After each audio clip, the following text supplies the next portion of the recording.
everybody and welcome to Wild Earth this morning, and as you can see it's still pretty cloudy here at Juma Game Reserve, but no rain has fallen. We had a few drops yesterday but nothing too much. It was just a few drops, a little bit of a spitting type of vibe, so we haven't had actually any rain as such.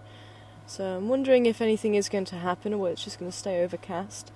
But at the moment it is trapping the air, so it is slightly warmer. The wind isn't blowing at the moment, so it does feel a little bit warmer than it has done in the last couple of days. So I'm hoping the animals are going to be out and about this morning.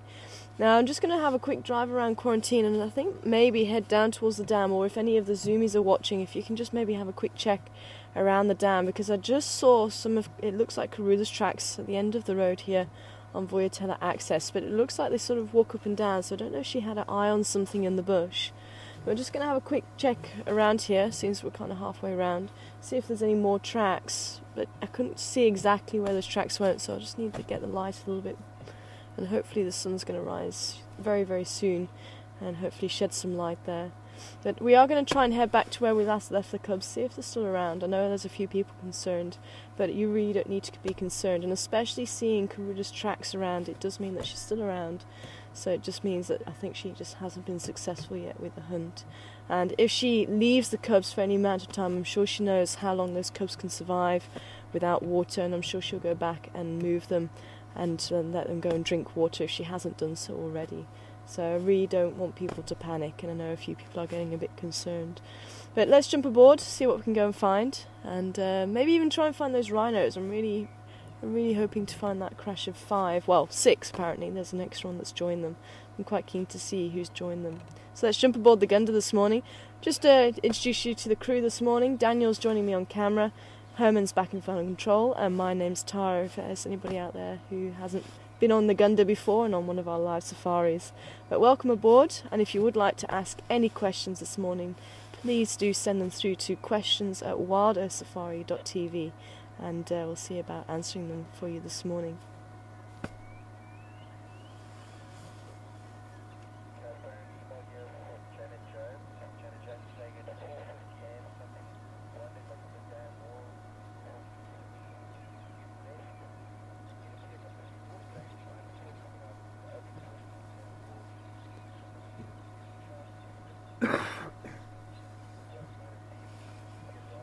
We got the pearl-spotted owlet calling there. I don't know if you'll be able to hear it, but a tiny little owlet about this big. And quite a loud call. Okay, let's jump aboard. Thanks, Janet, for the information. Apparently there was something that walked onto the dam wall last night, walked from right to left, went into the drainage line, came out. Owlet over there. Again, I just want to split myself in two. Could it have been a baby hippo, Janet? Or could it have been... Behind you,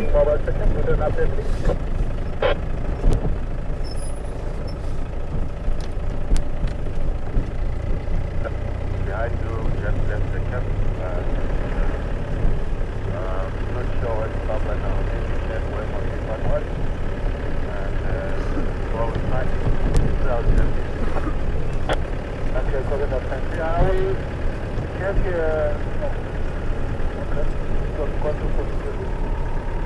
I'm just about to tell them there's some traps there.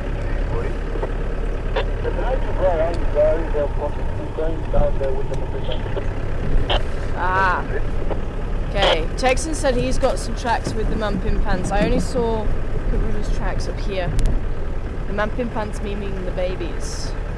So she's already picked them up and taken them round the drainage line. So I wonder if she's got a kill, because I only saw what looked like it was just Karula's. I was looking for the tracks of the cubs.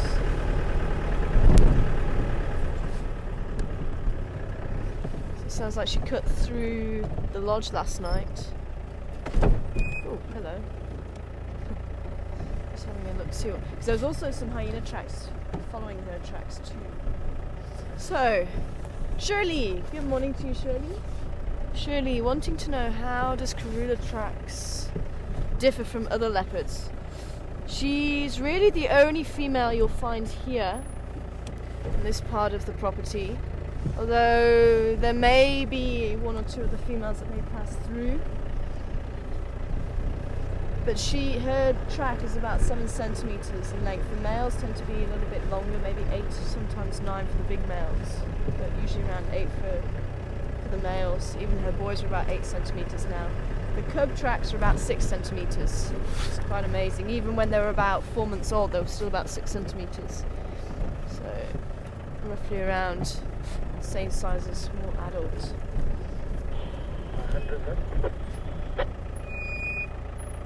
They're back. Go just up and down, sir. Go to for a kids side. I will come and check. Yeah, he's also saying he's got some tracks going up and down. Those. Okay, copy. Thank you. Yeah, I think we do need to. We'll go around the bottom and go up again around quarantine to see where those tracks went. But we'll have a quick check here. There is quite a bit of light here now, so maybe we should be able to see Janet's odd creature. Now I've got what looks here. We've got hyena tracks. We've got rhino tracks.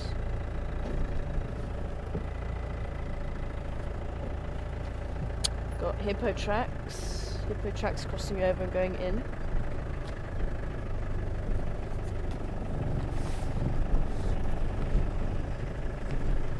So I have seen hippos use this part of the drainage line, so if it was here, Janet, it could possibly be. I'm just going to go a little bit further just so that hippos can't come out and play. Just going to jump out and just have a look. So with the camera, it's either here or there. So I'm just going to go and have a quick look along here. See if there's any tracks that we can see. If I can't see anything, then I'll do the quick lap around quarantine first, just so that we don't wipe out these tracks.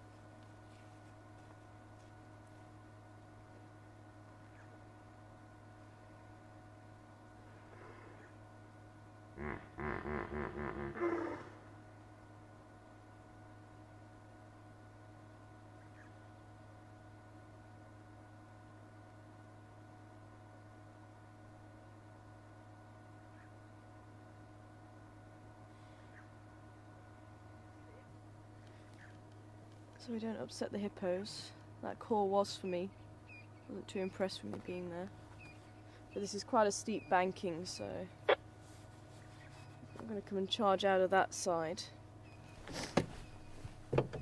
We're going beyond there. I'm going to be right out in their full view. I'm going to upset them a little bit. So let's go and do that lap first. Oh.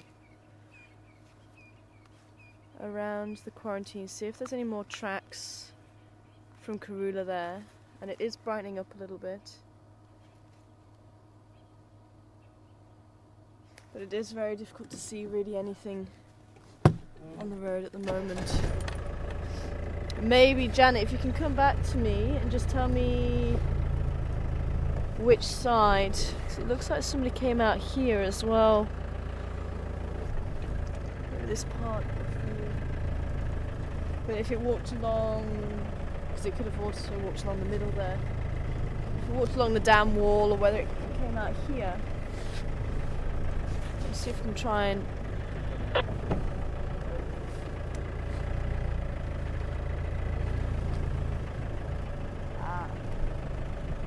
Huh? Oh, okay, exactly where I was. Morning, morning. How you guys doing? Oh, good. Good luck for your Jane Drive. Okay, so it was there. Okay, let's have a quick look. No worries, Janet. It's always good to hear from you. Okay, let's go and have a quick look there. So apparently it was basically where I was. Just a little before. So I wonder, because it did look like there was someone there.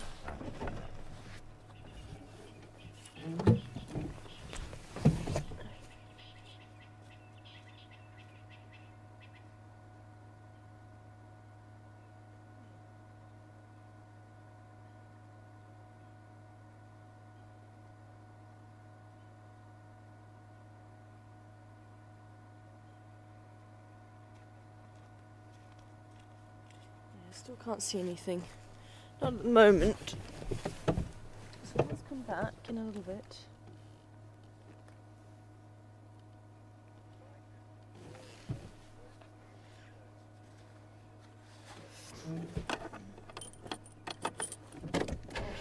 Hi Mike, good morning to you.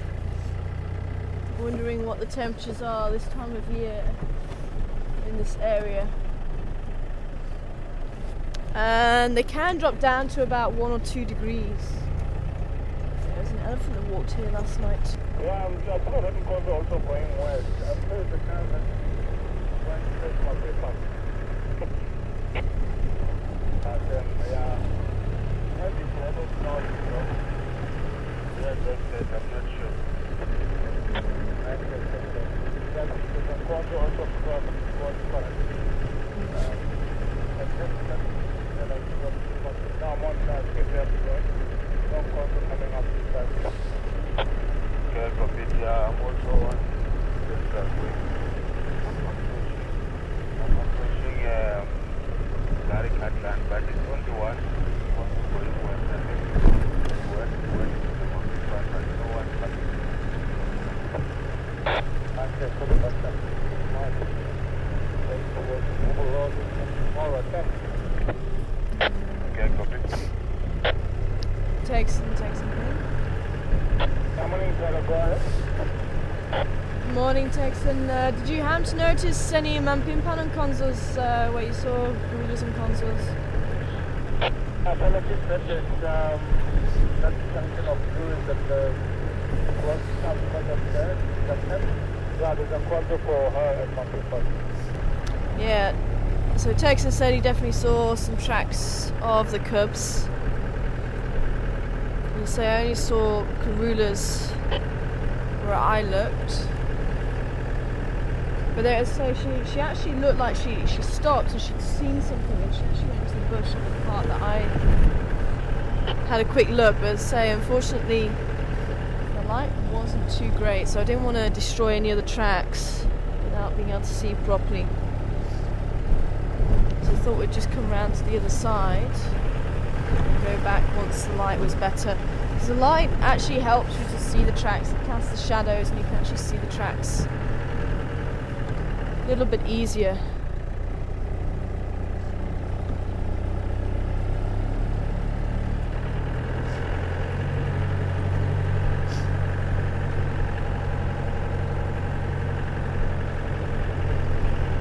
We'll go on to a little bit of Voyatella access.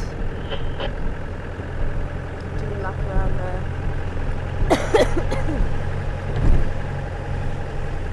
For anybody that's following the Gowrie Gang, if you have any new viewers and you want to follow the animals, we do have Facebook pages for the animals. We try and keep an update of where they are, what they've been up to. And also for Karula and her family, I've been trying to write blogs as much as possible. I haven't had a chance to write one since I've got back from leave at the moment, but I'm hoping to be able to rectify that. Hey, Impala and Nyala. Impala and Nyala together. Male Nyala actually walking quite closely. A beautiful sunrise. To a female. Oh yeah. Gonna have a beautiful sunrise. Must be a female in estrus there, or coming close to estrus.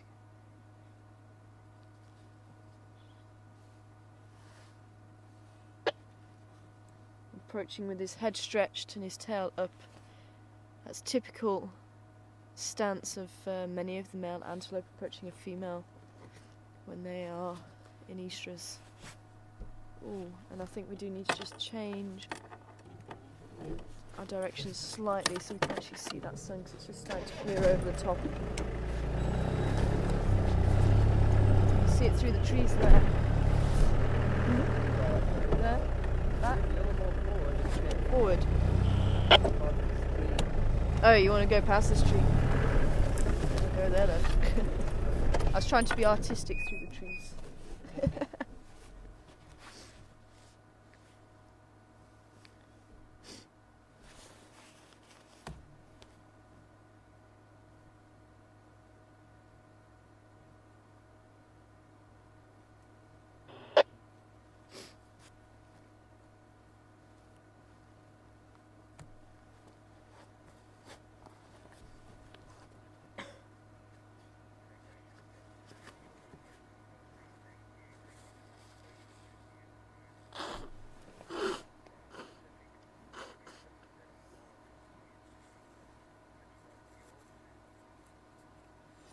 Hi, Sandy. I'm glad that's bringing some good news. I'm going to try and do my best to see if we can actually try and see them, so it just puts everybody's minds at rest. Yeah, we'll see how we go, especially when she goes into that drainage line. If she's in there, which I think she might well be. She can be a little bit difficult to find in there, but we'll certainly give it a go. But, also wanting to know how Mark is. Mark is, well, I think he was feeling a little bit rough yesterday, but hopefully a little bit of extra time in bed is going to do him wonders.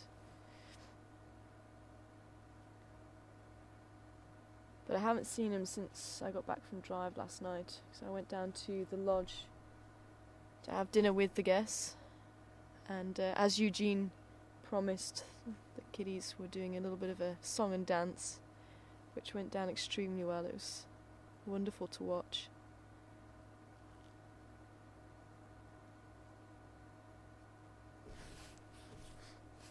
But if he's feeling better, I'm sure he'll do the afternoon drive this afternoon for you.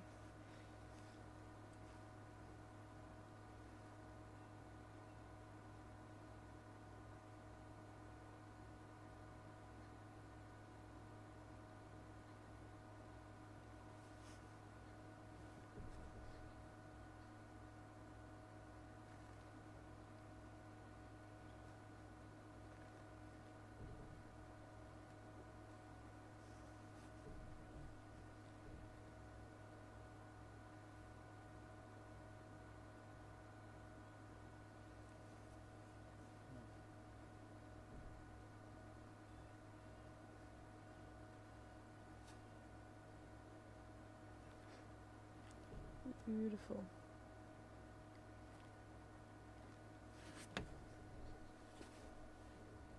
We've got another Nyala bull making his way to where the females went into the grass, to the vegetation.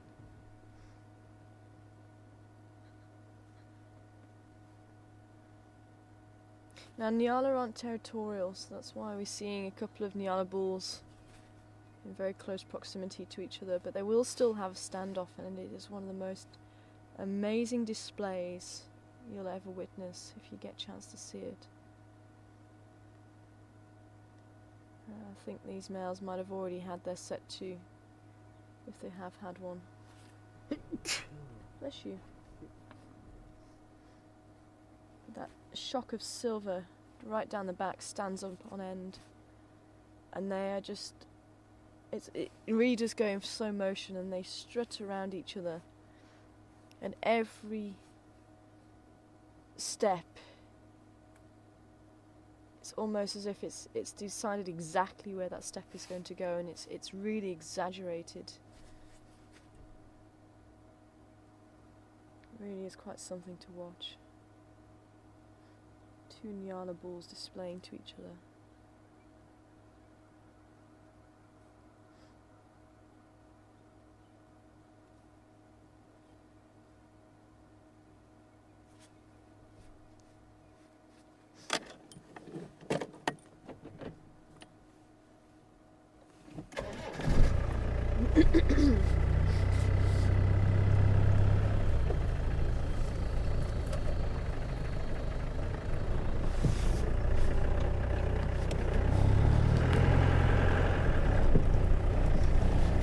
Mind with me just seeing Karoo's tracks. I wonder if she's left the cubs somewhere at the back there and she's gone on elsewhere. Because Texans seem to think that some of the tracks headed this way. Now I didn't see that exactly. As I say, I think I must have been checking a different spot to where Texan was checking. Got a lot of hyena tracks here.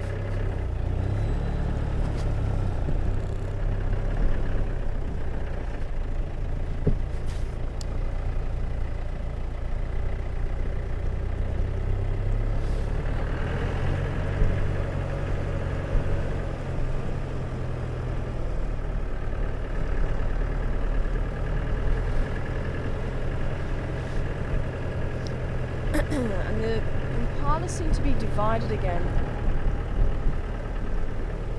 Seem to be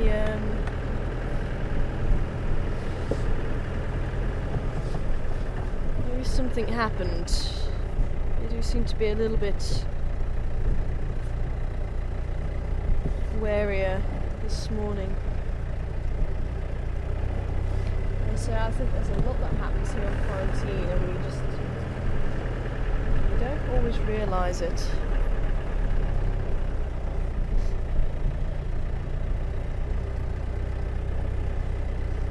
So at first you might not see anything out in the open here.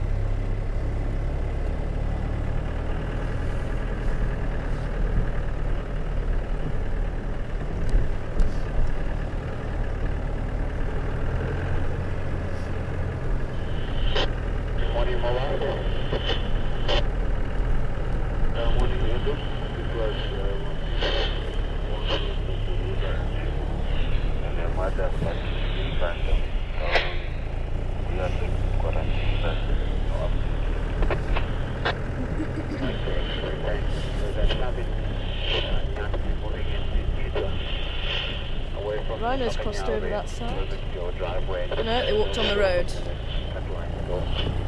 That'd be nice if the rhinos were around here.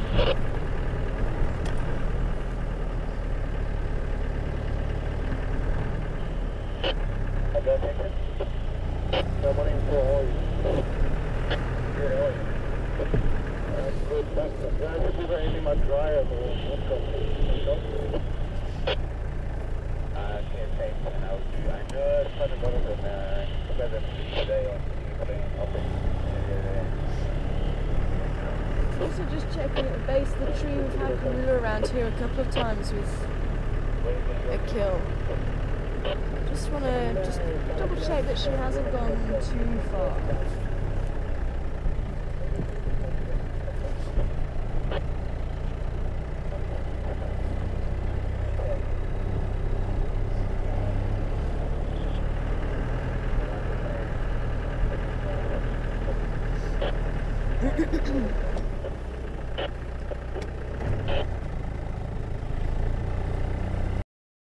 May have stayed this side, but as I say, it is difficult. It could just be that she's crossed over somewhere. It may just be the spot where I didn't check. It can happen. But that's why it's quite useful to know the routes that she likes to take. I just help to point you in the right direction.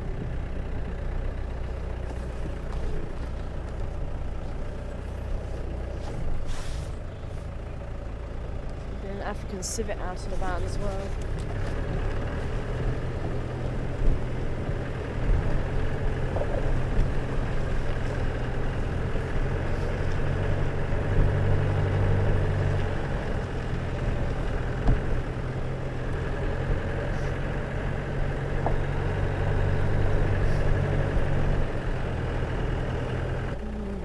Clean a track crossing over there.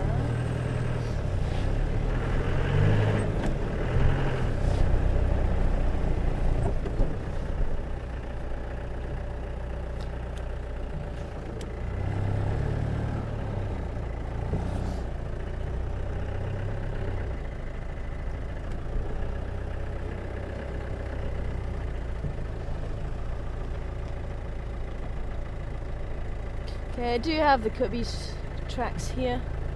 Looks like they were running up and down. Unfortunately, just a little bit too thin sand to really show you. I'm hoping to try and find some thick sand to show you. But otherwise, we'll head back down towards the dam. One set of Cubby tracks. And we've got African civet mixed in as well.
Just pop your head over the side. Are you going to be able to see these ones or not? Oh, that's a bit faint. Yeah, very, very faint. Okay.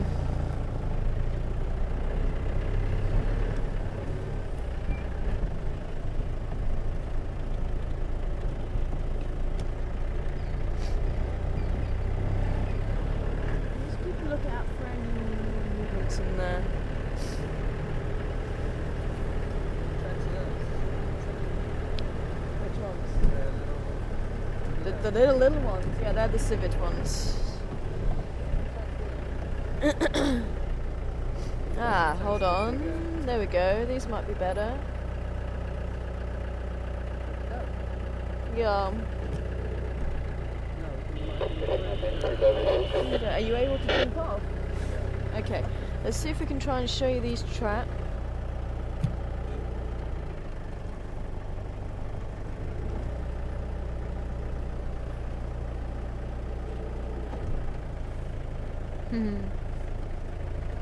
That's a nice set. Kind of see there as well. That's a nice set there. And that one.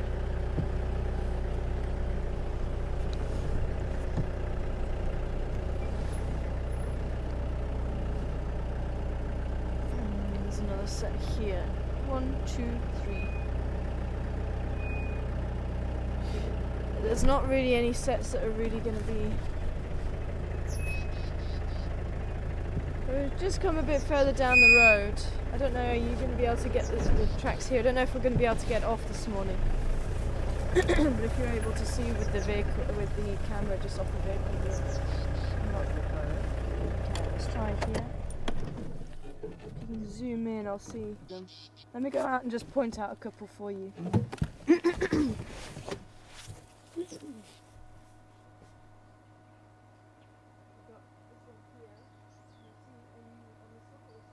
A little bit more to your right. That. Yeah, I can see that.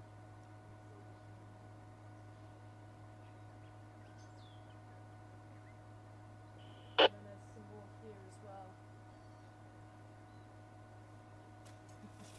They're all over the show. So there's another set walking down this side as well. So again, if you've watched the cubs with us, you'll see the cubs running on ahead and then running back to Mum and then running on ahead again.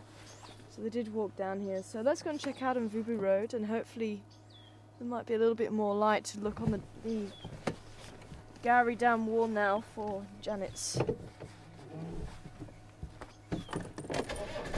Oh, actually, let's go and see if the baboons are awake quickly. As soon as we're here.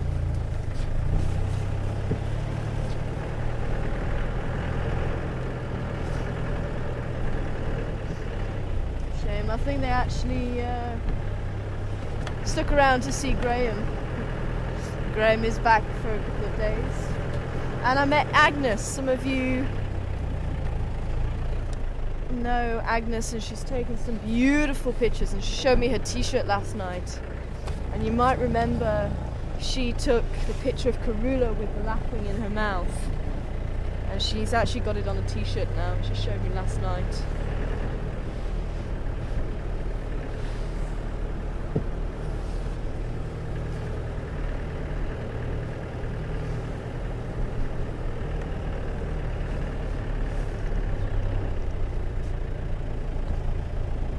Went that side.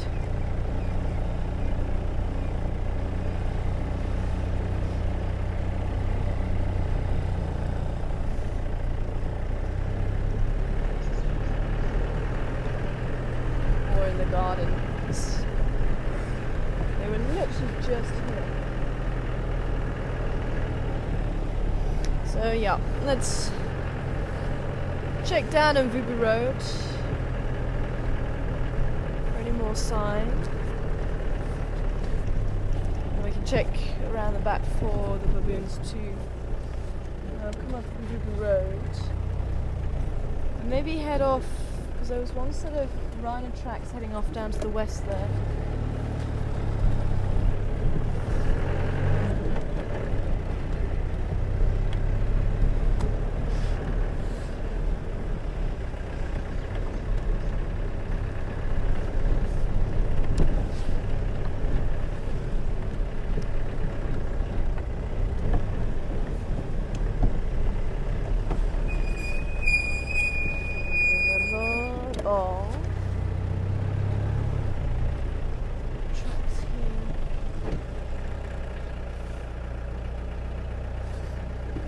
Tracks, lots of them from last night, heading home.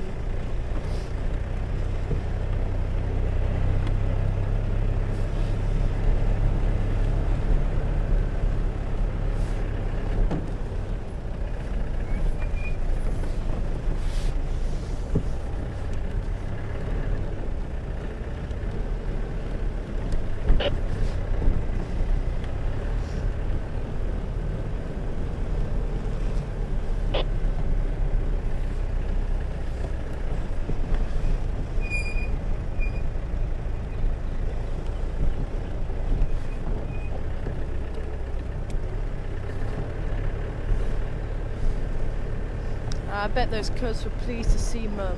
I'm sure they were. So my guess is she's taken them down to the dam to drink.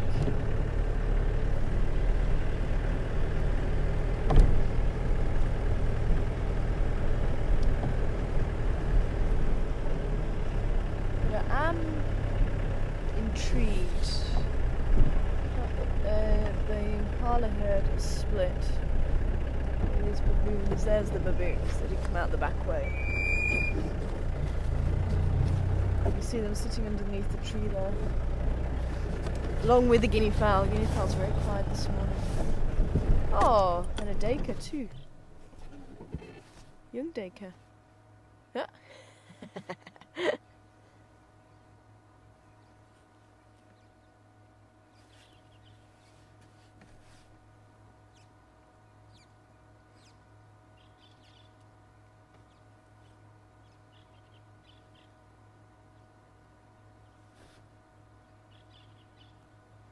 Actually, if we move the camera just to the right a little bit, you might be able to get the duiker in shot as well. That's Tankman there, and there's the duiker.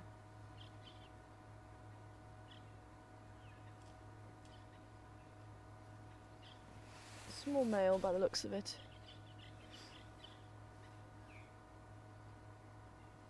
Making use of the baboons. And what is amazing is Tankman could actually eat that young duiker, and in some areas they will actually eat small antelope to supplement their diet, especially the males. And baboons have even been known to kill baby cheetah.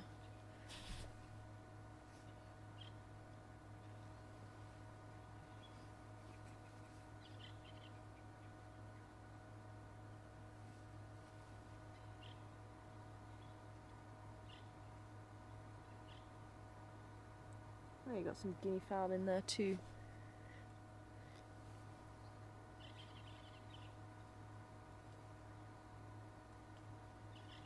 But here we haven't seen the baboons attacking or eating young impala or anything like that.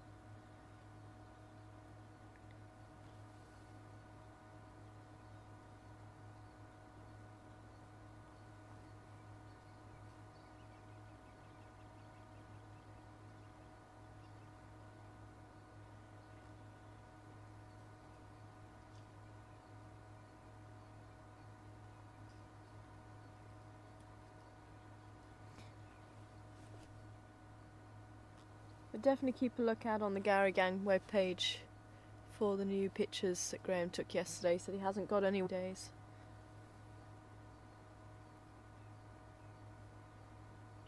That was Elby. I really hope she falls pregnant. She's desperate for another child, I think.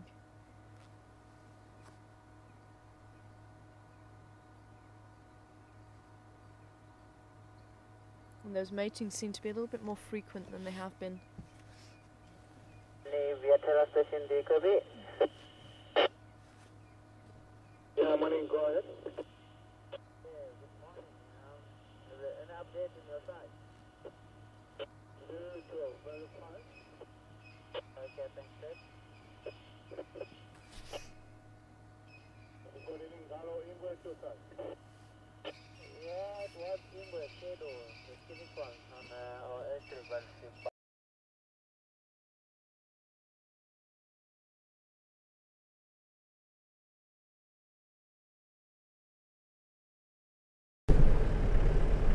Baby. And I actually forgot to see how old he is. I think he's somewhere around 5 months, 6 months old, something like that. Apparently they do start to change colour around 6 months, so maybe he's just shy of 6 months.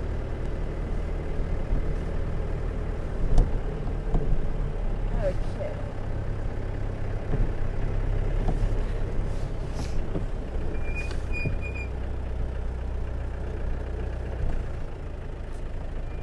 We've got leopard tracks going that way.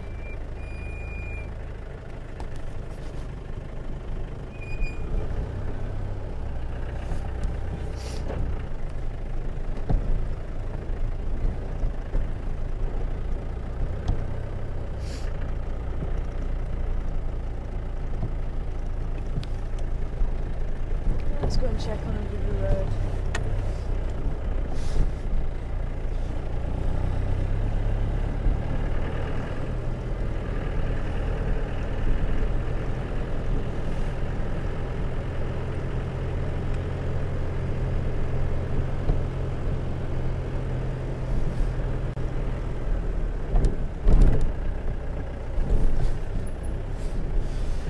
Aha! Oh, light is so much better. Okay, we do have leopard tracks going over here too. I think that's one that Henry also saw. Let's say hippo tracks just here.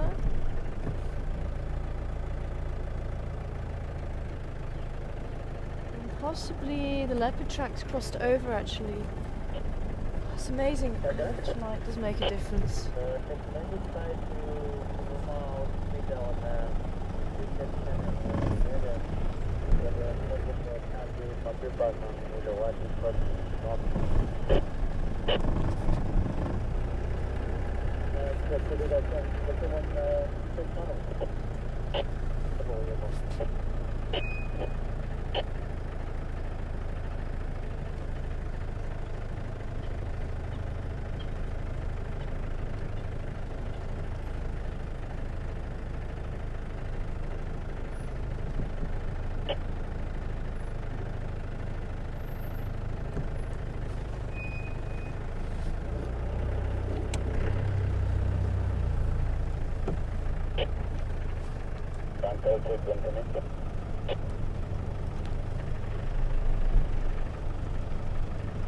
I think it may have been a baby hippo, Janet.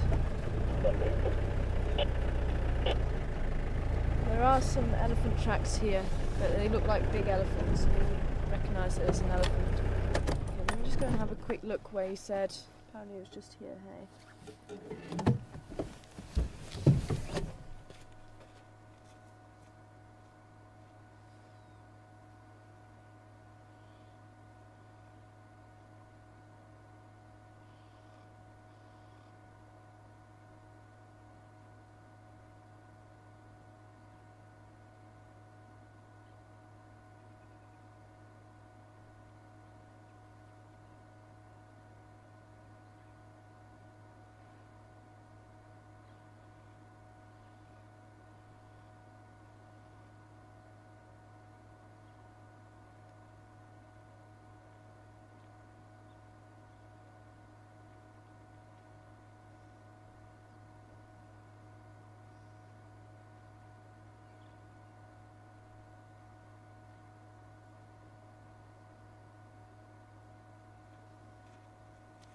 There's also a buffalo that walked over, but I'm sure you would have recognised it as a buffalo.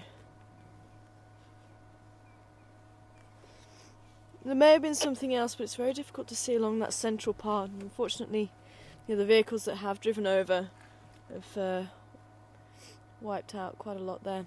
Okay, let's the other side and continue on.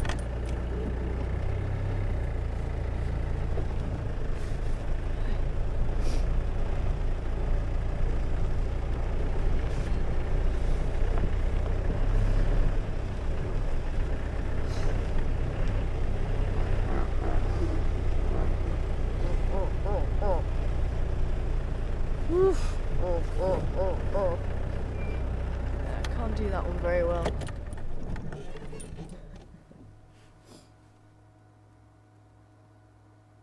Are we down to 4 hippos now at Gowrie Dam? Looks like it. Maybe that's what was happening. The family were moving on last night.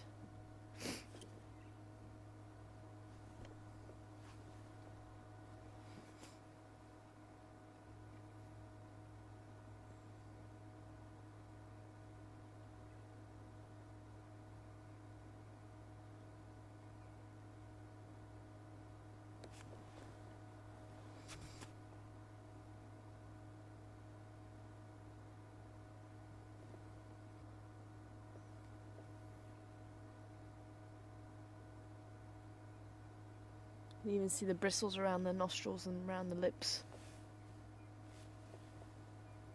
I was talking about yesterday.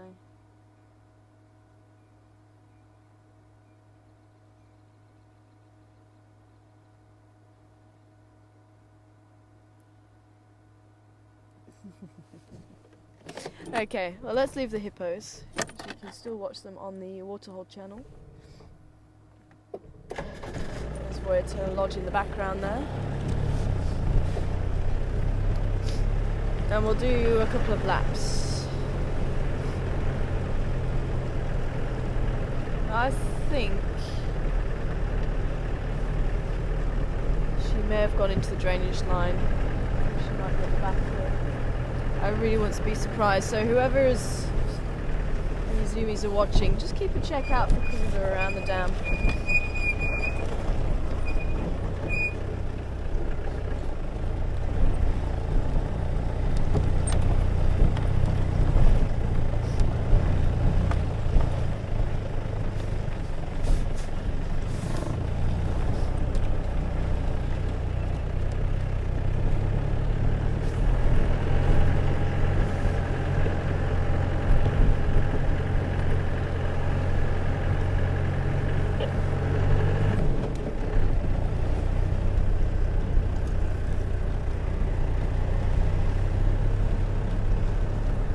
So my plan is to go up on Vigil Road, cut across, and then come down the Lego shortcut.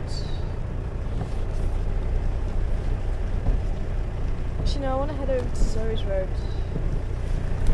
Maybe we go that way, come down Gowrie Cut line, and do a loop up towards Zoe's, and see if we can find that rhino.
Gonna find out. So this is the photo. Looks like you might have been right back south. You're right about this. 95, 94 open area.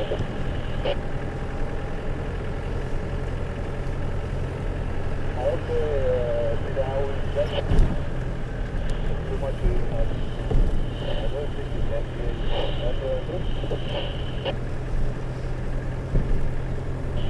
that.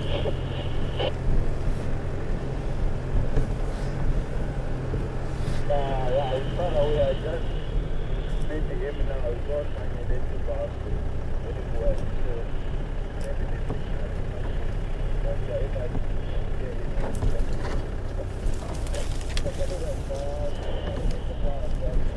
Hi, Dawn. Good morning to you. Hope you're well. Wondering what hippos do in times of drought. Can they still survive? And they don't do very well in times of drought. Unfortunately, hippos perish in times of drought. That's why you'll find them usually around water sources that, if they dry up, there may be a river close by that may still run, or at least have a bit of water. And that's why you do get the movement of hippos. And as water decreases, you start to get hippos sort of almost on top of each other. And in some areas you'll find hippo next to hippo next to hippo next to hippo. It literally is, you can't see the water for hippos, each wanting their little spot. But unfortunately, hippos become dehydrated much quicker than other animals. It's part of their aquatic lifestyle.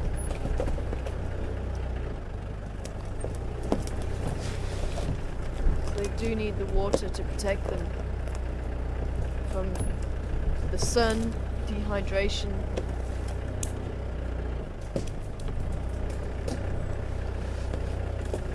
But luckily the hippos here there's a lot of dams around, and permanent dams, so they do have a lot of water in them. And even as they start to dry up, hello? Just made the Franklins. But as they start to dry up, there are some that will still hold water. Gowrie Dam, I think, has dried up once or twice in very extreme circumstances, but otherwise it does hold water. Same with Buffer's Hook as well. Buffer's Hook also holds water all year round. And luckily for the hippos, our dry season is the winter, so the sun isn't as harsh. Although as you start going back into the springtime, the temperatures do increase, and that's when we wait for the rains eagerly. Just want to see, we're in the riverbed at the moment, just at the back of camp actually. Just want to see what scared the Franklins, if anything.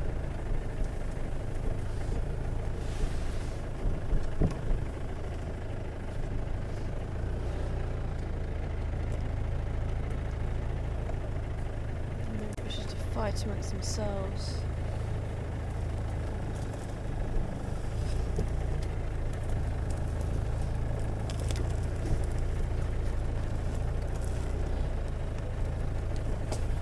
So if we don't come right here, we're going to continue on. Just a promise, give it a go, see if Karula is around here. She does utilise this area a lot. And it looks like this is where the tracks head into, is this drainage line.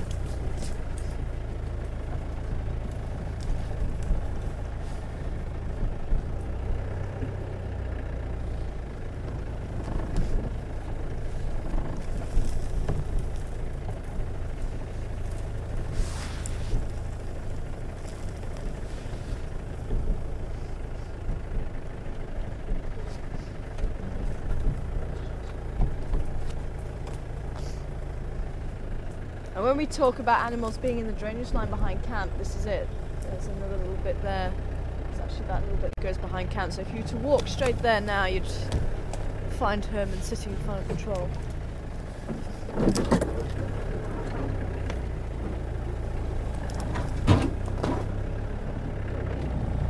I hope I missed you.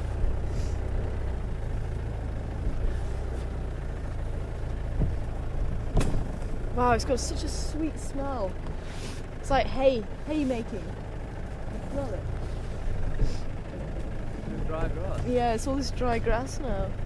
It's got such that really sweet smell of hay.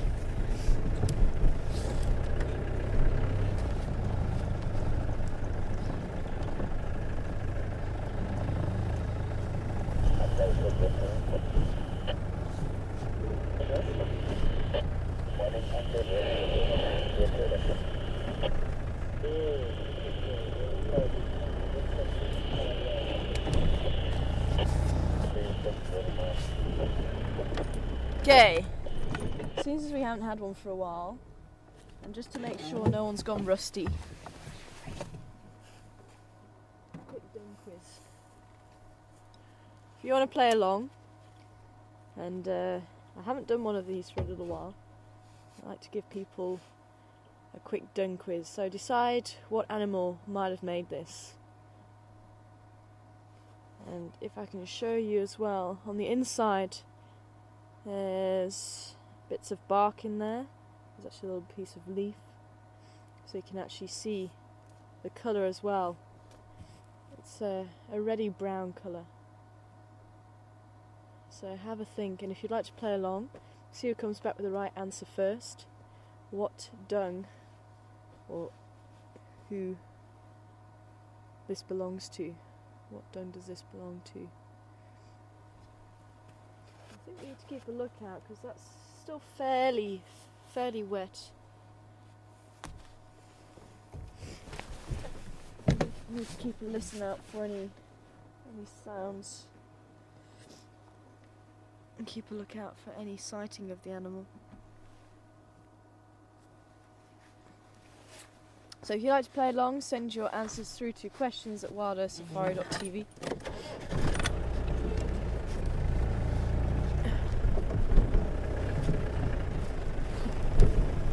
Just to make sure that no one's gone rusty.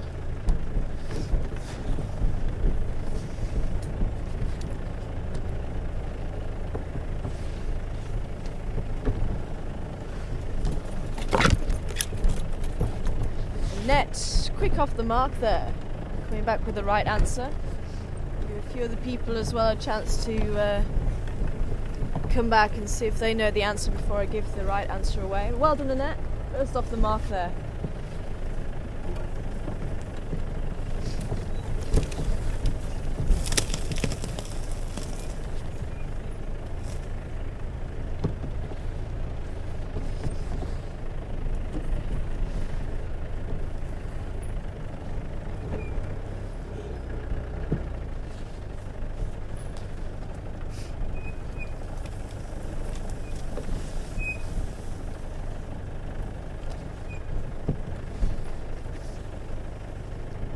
Hi, Francie.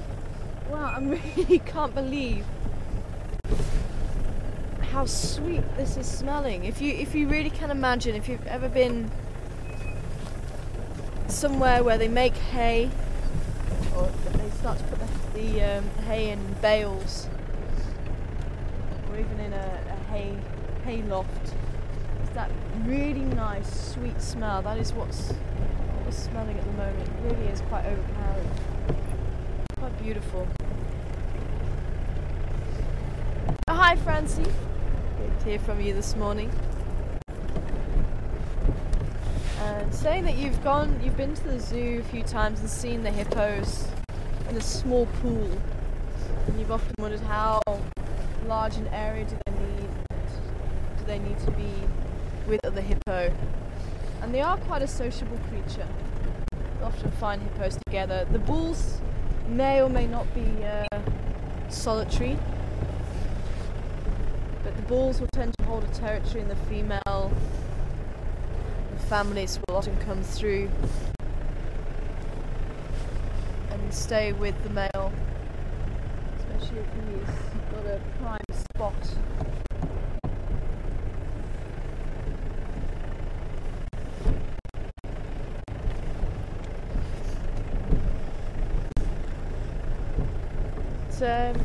It's distance-wise,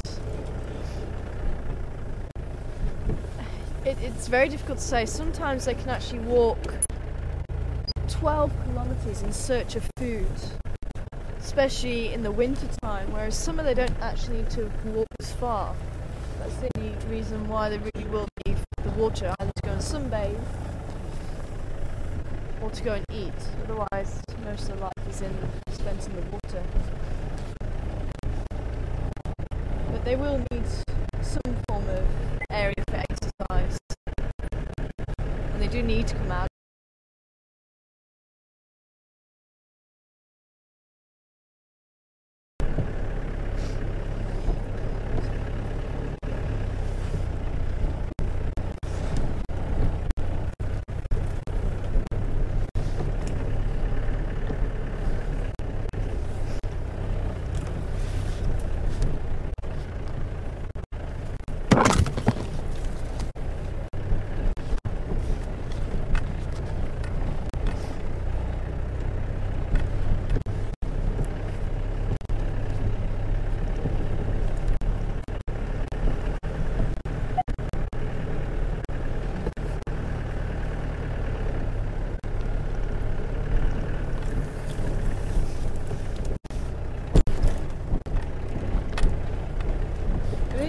To find hippos any distance away from water during the day. You usually find them at night, but again it does depend on the season. During the summer, say their skin is a lot more susceptible to the sun, so you'll find them actually spending most of the day, not all of the day, in the water and only emerging at night, whereas the winter it's not as harsh, so you will find them sunbathing and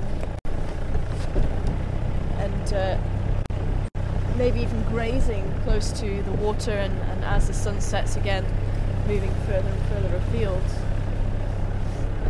But nothing's set in stone in nature, and it is possible. I've even heard some people saying they've been to Kruger, and in the height of the day and at 12 o'clock where the sun's at the highest and around the most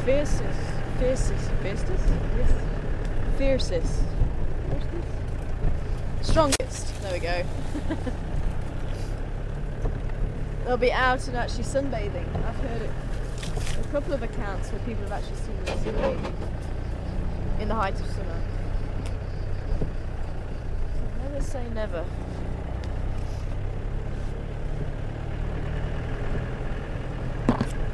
But food availability, Francie, really drives how far away from the water that they go. And water availability, if their dam dries up, then they do need to go in search of other water.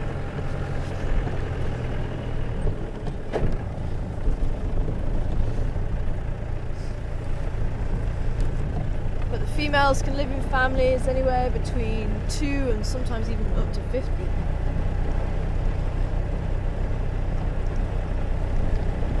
They'll also have the young males until they're mature staying with them too.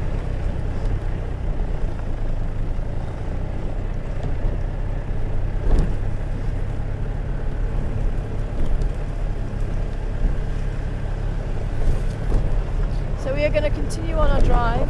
Let's say just so we give that drainage line a quick check for Karula, just in case there's anything there. Just to put everybody's minds at rest for sure. So try and actually find them for you. But at the same time, Karula knows where to go. She doesn't want to be seen and she wants a bit of privacy. So I'm not going to push it too far. Go and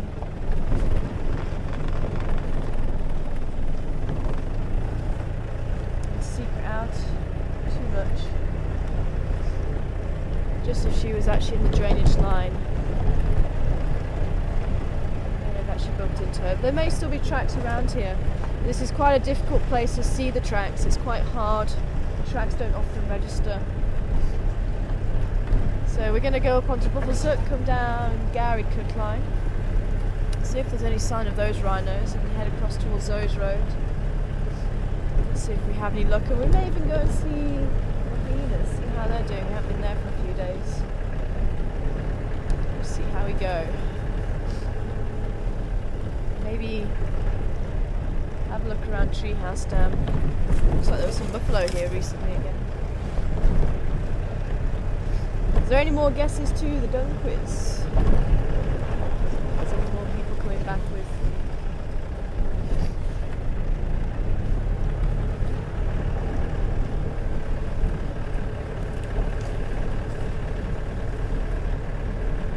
Ricky, Diane, Robin, or Rob? Is it Rob? Diane, Rob, Ricky. Joanne.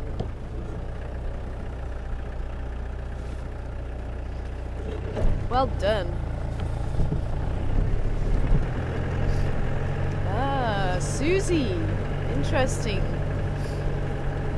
Susie coming back with rhino dung. Now I can see where you got that from, so I'm just thinking I'm seeing some tracks here. Well, no, I'm seeing tracks, so I'm just thinking.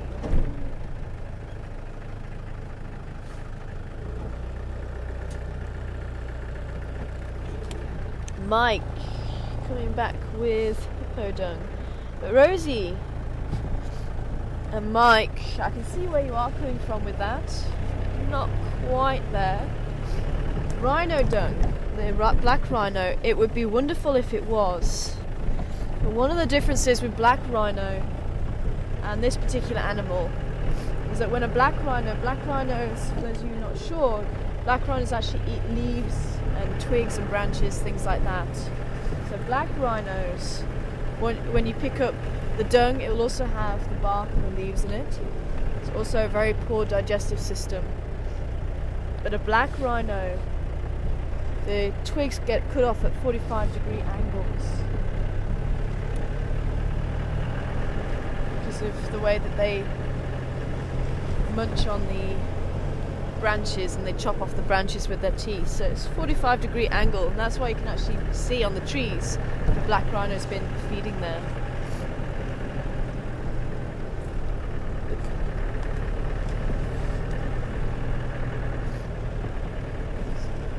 Jules, Scott, Laurie and Chrissy all coming back with the right answer. Ah, I'm glad to hear. And Cheryl, you haven't gone rusty. Very proud of you. So, black rhino also use middens. You may find the odd one or two bits of rhino dung out on the road or just on its own, but generally they'll use middens, they'll use toilets. And apparently sometimes black rhino will even use white rhino middens. Although they don't notice each other as being rhinos apparently if they meet each other. Quite interesting.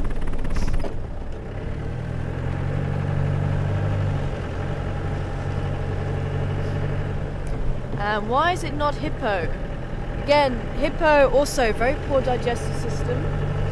They're a bulk feeder, but they don't tend to produce as much as what an animal that size should. So they've got a very slow metabolism. But they also have the curious way, once they defecate, they flip the tail. So whether they're in the water or on land, it's an automatic response. Once they start going to the toilet, they start flipping the tail like this, so that all the dung spreads out. And I forget which tribe it is. There's a really nice story as to why the hippos do that. I'll come to that in a minute. So what is the right answer? The right answer is elephant. Elephant produced that dung. It was a baby elephant, young elephant. I was hoping we'd bump into the herd this side, so maybe they've actually gone further into the drainage line. There's no more signs of them.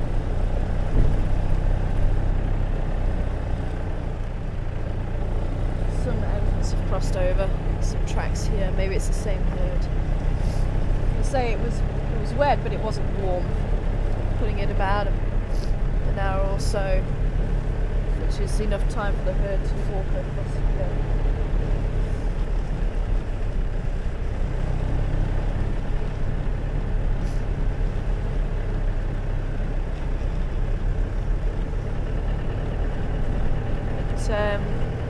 yeah, so I forget who it was. It could be a Tsonga story. But there's a lot of stories that get passed down from generation to generation. There's some wonderful books that you can actually buy online with these stories. There's a whole set of them, and one of the really nice sets I found that have really nice stories in them, and it actually tells you where they're from, is when Hippo was hairy, when the lion could fly, and there's another 2 volumes.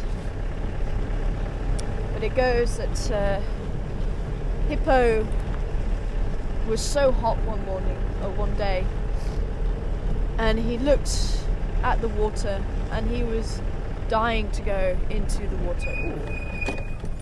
Some white-crowned shrike there in the road. You see him?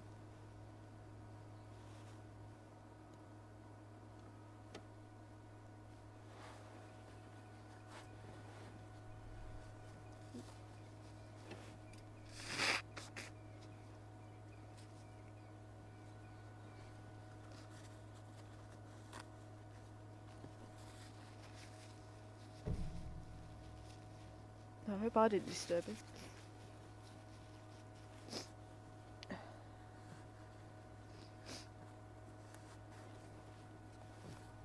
No, gone.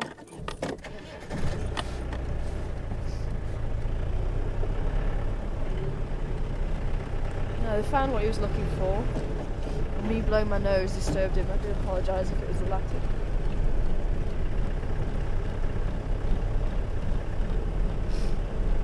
So anyway, Hippo was looking at the water and was so hot, so bothered, and he was dying to go in the water.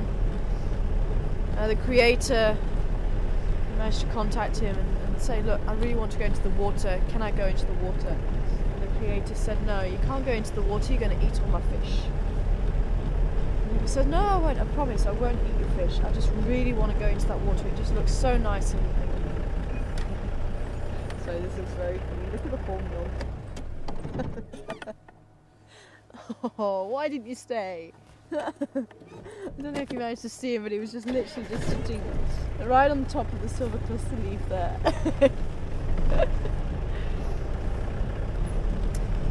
So eventually Hippo persuades the creator that he can go into the water, but the condition was he had to show the contents of his dung every day. So that's why Hippo flicks his tail, spreads the dung, so that the dung can be checked by hyena for any bones of fish that the hippo may have eaten.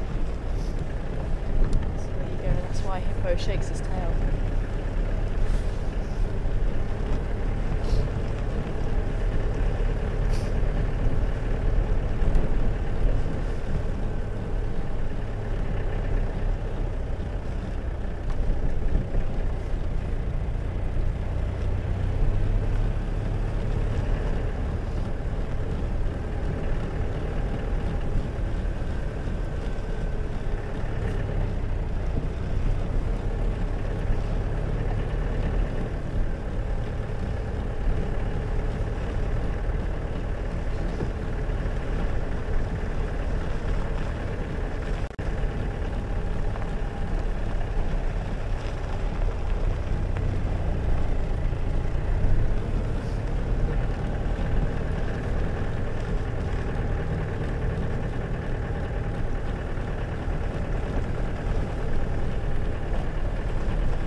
Find another piece of dung. I wonder if Caddy's watching. Caddy was asking for a dung quiz. I hope she is watching. She will be watching at some stage.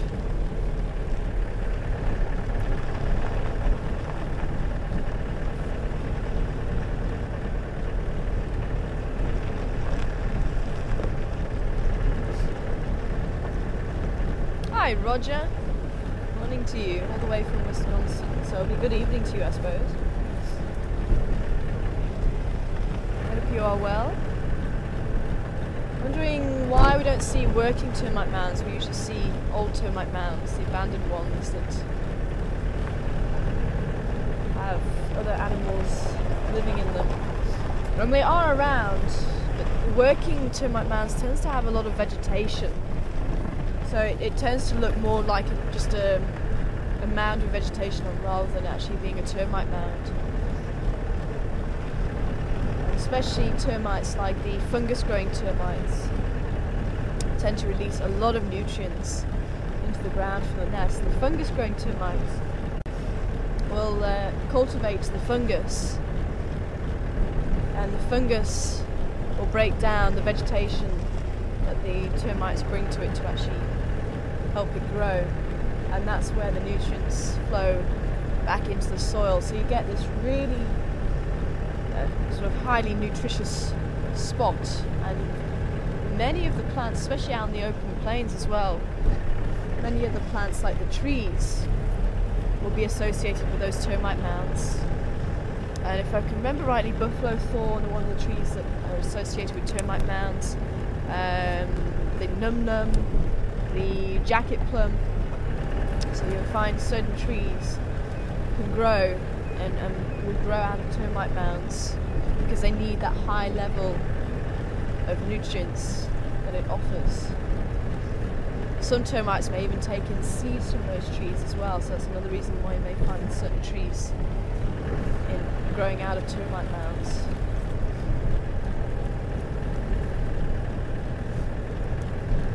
And if you really look closely, and I'd love to find one, I've not seen a really nice example, but you see it really well out on the open plains, where you can find termite mounds of the fungus growers.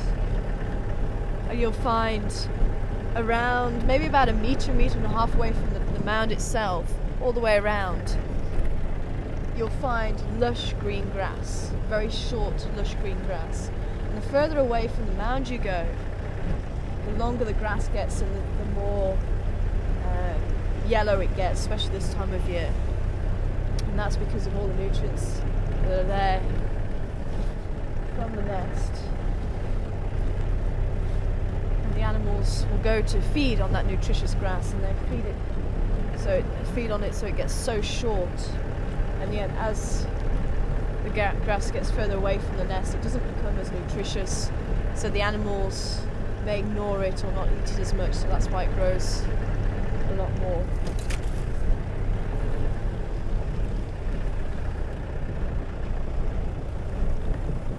So hopefully that helps you with that one, Roger. We'll see if we can find a working one for you.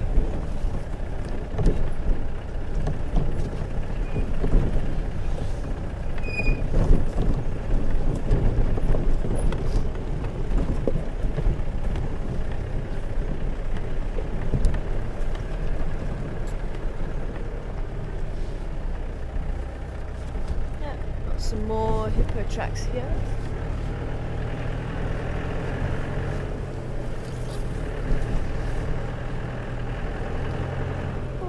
Franklin. Oh, bye Franklin.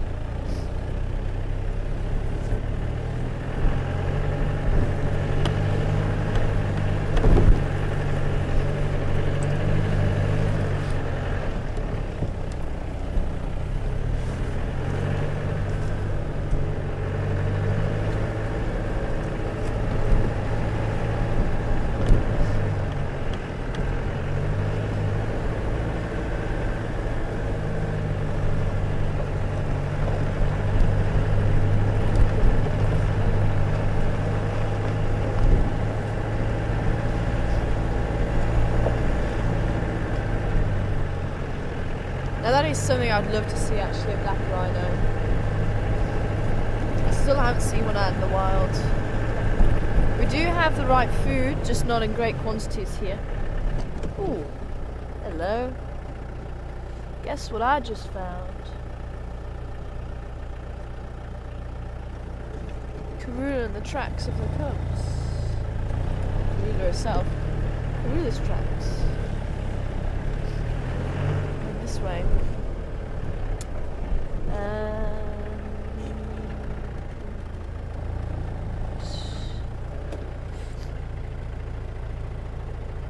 Looks like the hippos moved after them.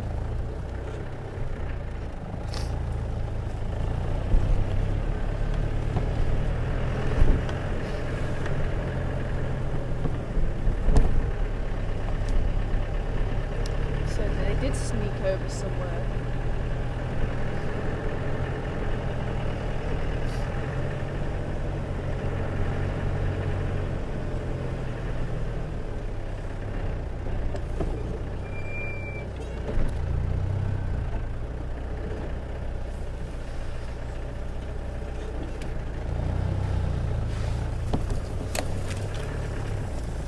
Able to have a look at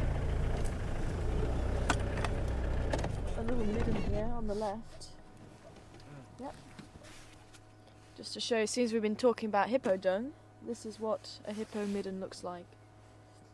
You see it been sprayed around.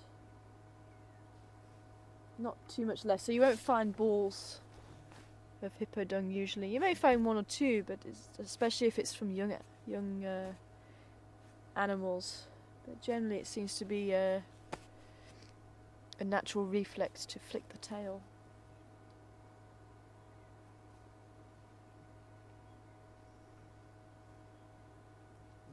But they don't form as big a middens as the rhinos do.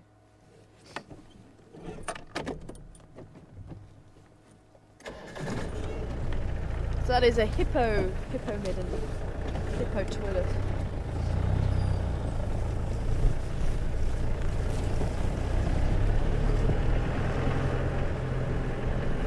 The hippos get a bit confused as well. Hippos apparently do have 4 chambers of their stomach, but they're not ruminants.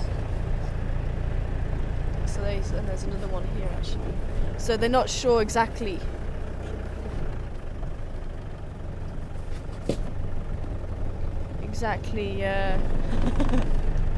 what the dung's supposed to be. So it's much smaller than that of a rhino or an elephant, and the parts are actually a little bit shorter, a little bit smaller than those of a rhino or an elephant, but they're bigger than those of a ruminant. This is a midden of a rhino here. You can see it's huge. Been used many, many times. Lots of different age dung.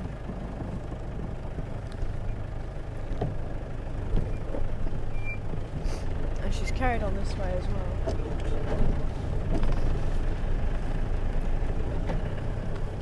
Obviously decided that where she's been checking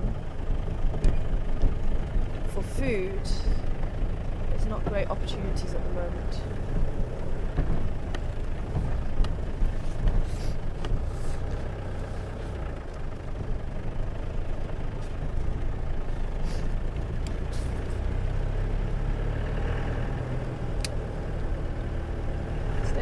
I've got some more Nkonzos of Karula and Mampimpans heading east on Central.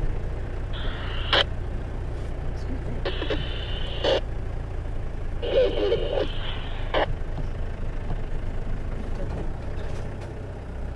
have some crested francolins in the road.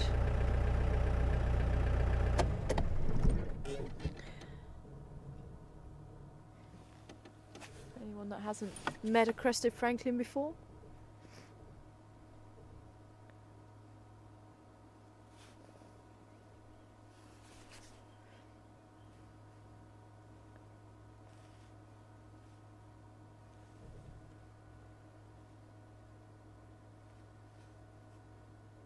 Usually have a lot to say for themselves.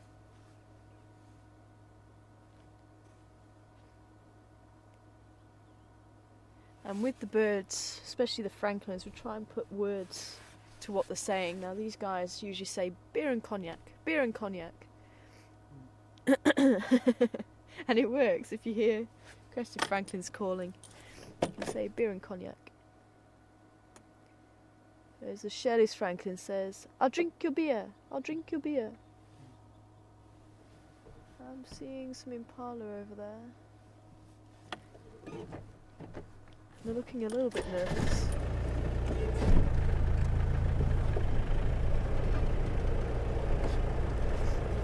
Wow, looking very nervous. What's wrong, ladies?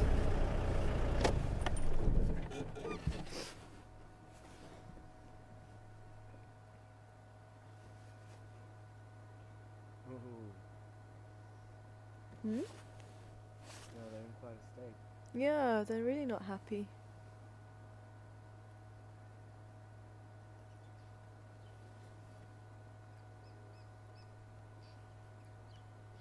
Poor leopards.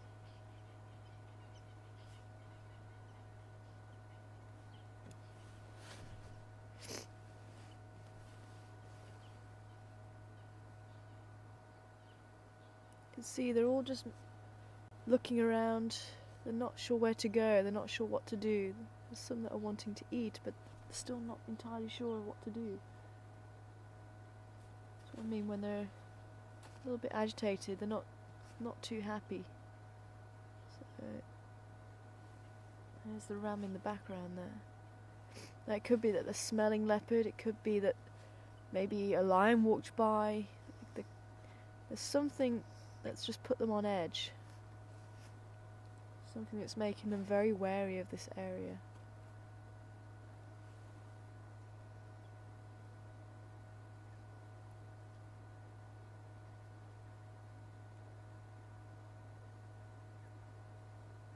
But nothing's been spotted recently.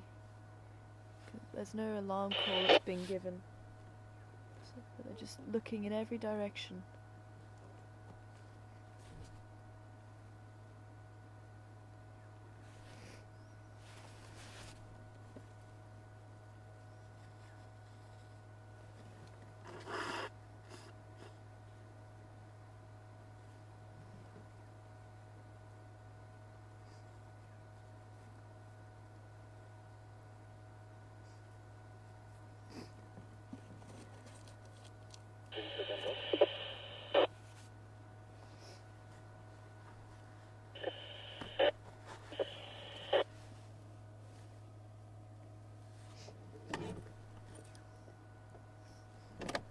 Let's keep going down. Maybe we'll see what it is that's making them a little bit edgy.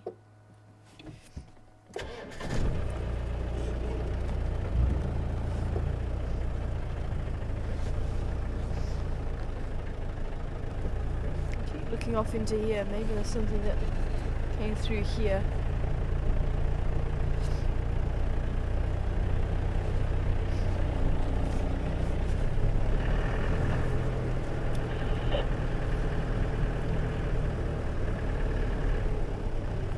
Sorry, Franklin. I didn't disturb you again.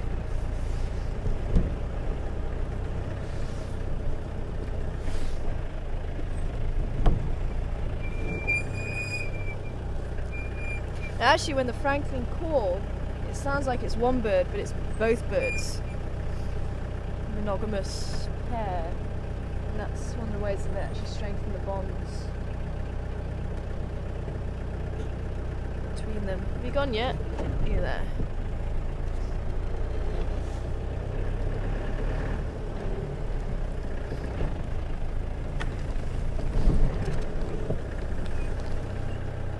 Actually, just we were talking about termite mounds. This one's probably working. I can't see any big holes in it. Can you see through there?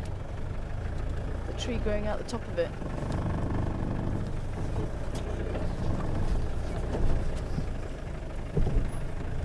It's probably a working termite mound just there.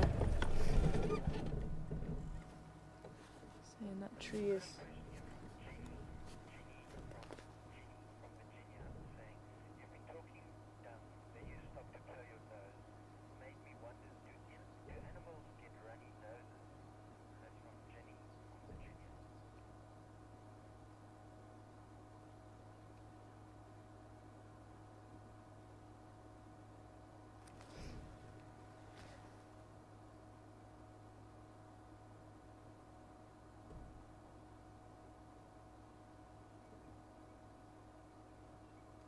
Hi, Ginny. Ginny from Virginia. Apparently, with me blowing my nose and talking dung, wondered if any of the animals get runny noses, and I'm sure they do. I'm sure they catch colds and things like that. And I know some species can catch flu. I'm sure they do get runny noses from time to time. It's like sometimes you do see your pets with slightly runnier nose than normal.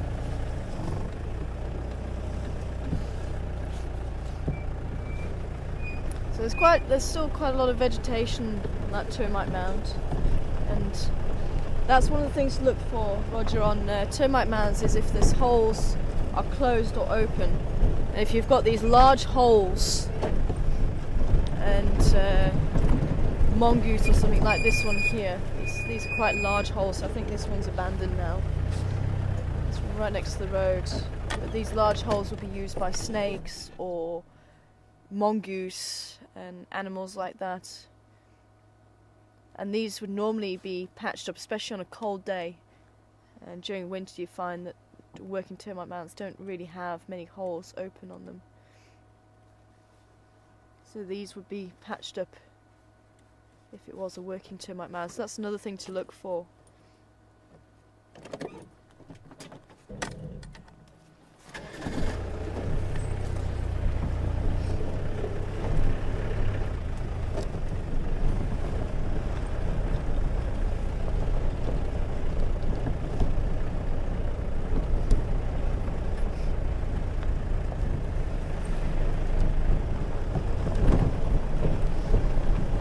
Hey Mike, different question this time.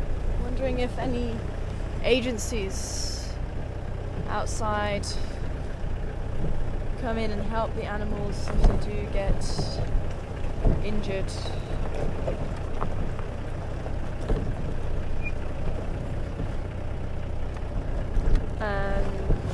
Okay, medicinal and rehabilitation, giving animals medicine and rehabilitating them.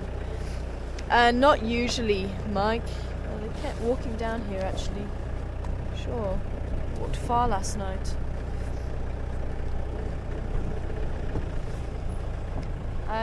Basically, with the game reserves, there's usually a hands-off policy. So if an animal has a natural injury or contracts a disease that is naturally occurring, it's part of the natural cycle. It looks like elephants have been drinking here, and buffalo by the looks of it. Some very fresh buffalo down here. But as we go into winter, we're going to be seeing this a lot more. You can see the hole with a little bit of water, and the elephants are quite picky about what water they drink. They like nice clean water. You can't blame them. So they'll dig where they know the water comes to the surface quite easily. And then we'll drink that water that's been filtered through rock and sand, making it nice and clean. I'm going to do a bit of a lap around here.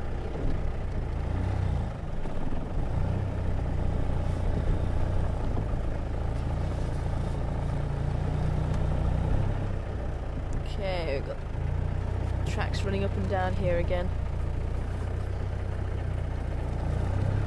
Carrying on going.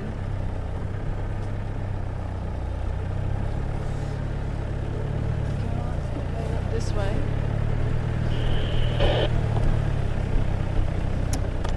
And elephant tracks going in here, so I think we definitely need to do a bit of a lap around here. And again, just in case anybody has missed the first part of the drive and just joined us, looks like Karula picked up the cubs last night, and she's been walking. She actually walked right past Voyatella Lodge. She must have dropped or come past the dam to drink, and we've got the tracks still carrying on down Central Road, which is where we are now. Ooh, what's that? Ooh, is that an African monkey? Look. You get the bird in the tree. Can you see the dead tree over there? Yes, it is. Oh, beautiful. African hawk eagle. Not the gymnogene, not the grey bird with the bare cheeks. You can see the stripes down the throat and the black cap of this beautiful raptor. Now, apparently there is a nest somewhere along here. So it's the African hawk eagle. Yep, African hawk eagle.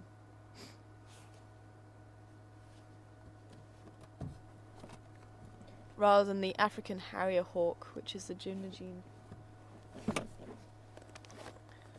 Nice.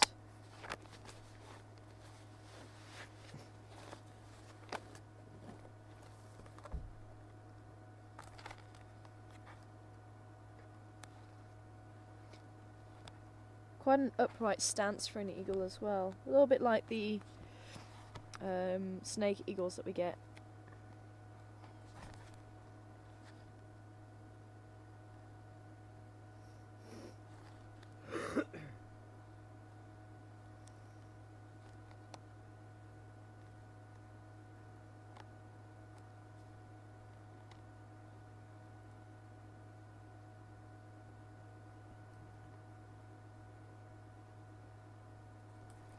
Wonder where its mate is.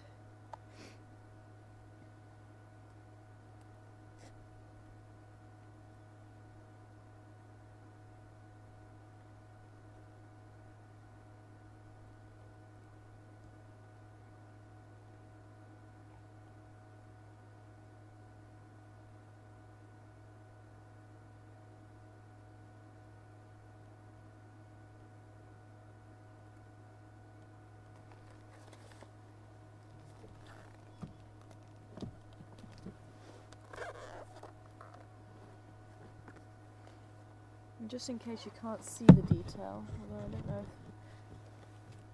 this picture's not the best picture in the world, but if you can't see the detail, this is the African hawk eagle. So you can see the streaking hopefully on the breast. Let's say this very upright stance, thin legs of the bird. Very nice too.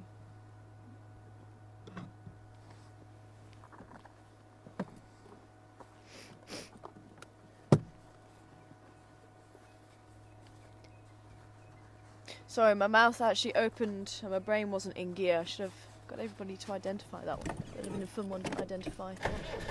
I was just too excited to see it.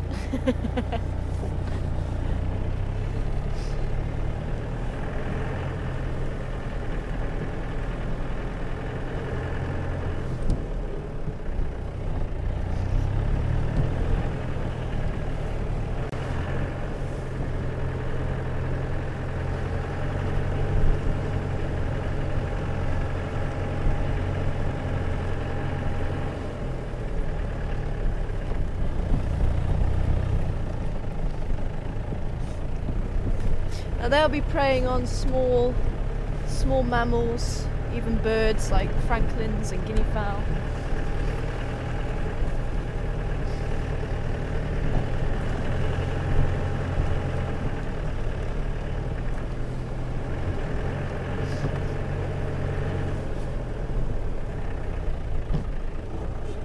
Oh, we've still got the tracks here. Wow.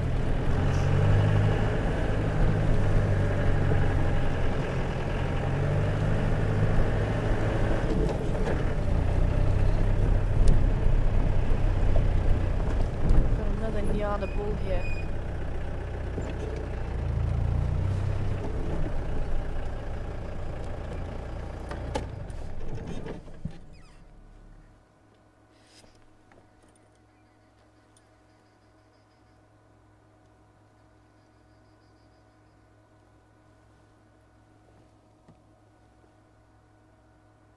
Not hearing any sounds of branches breaking or anything like that. We're still going to do a lap around as well, see where the... Ooh. There was another male there I didn't see. Chasing him off. There's actually a female that's just come out from where the male was standing. I'm just about to see her head there. So maybe she's an estrus and he's putting the other male in his place because of it.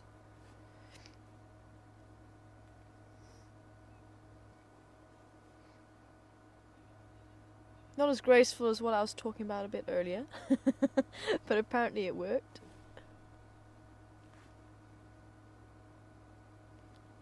There's the female. You've got this beautiful deep chestnut colour. And actually, if you hear about us talking about ewes and rams and bulls and cows, this is actually the cut-off antelope. So if anything's smaller than the female, it's a ewe, a ram, and the offspring's a lamb. And the same goes for the Nyala. The Nyala female is known as a ewe. Anything bigger, because the males are about twice the size of the females. Anything bigger than the Nyala is known as a bull cow, and the offspring is a calf. For the Nyala, the male is known as a bull. And it gets you a little bit more complicated. If the offspring is a female, in the Nyala it's a lamb. If it's male, it's a calf. Just to make things really complicated. But this is the antelope that's the size difference. And now they've decided to go and hide. So let's continue on.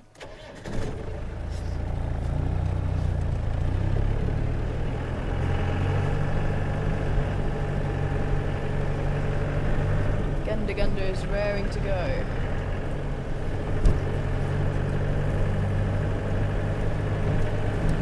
No sign of the rhinos this side. Still need to head round towards Zoe's Road, I think, as well. If we can.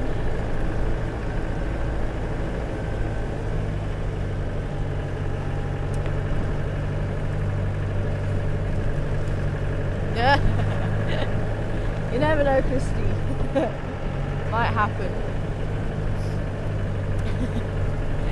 Apparently there was a tree with some vines a little bit earlier and she was expecting Tarzan to come swinging out of them.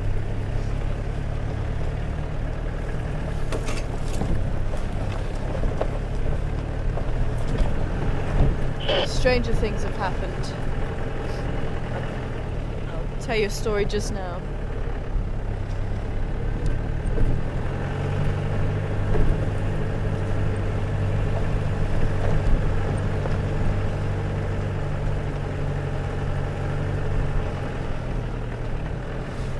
Hi Joanne, all the way over there in Michigan. I hope you're well. Great pictures the other day. Wondering if the African hawk eagle is a hawk or an eagle. I think it is actually classified as an eagle. And I think true eagle as well, the true eagles tend to have feathers on the legs, which is what they do have.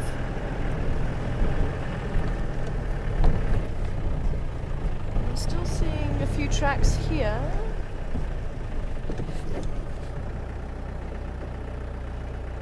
Yeah, it's very thin soil now.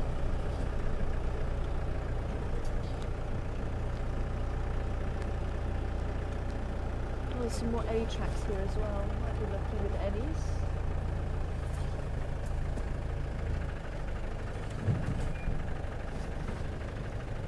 Frog track. What are frogs doing? Oh, there. They stopped, they went off here.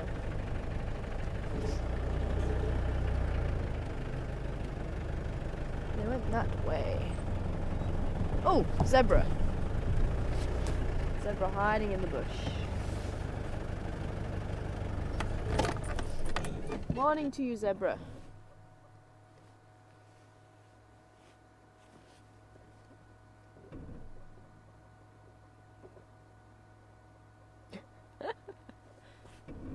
Yes, well.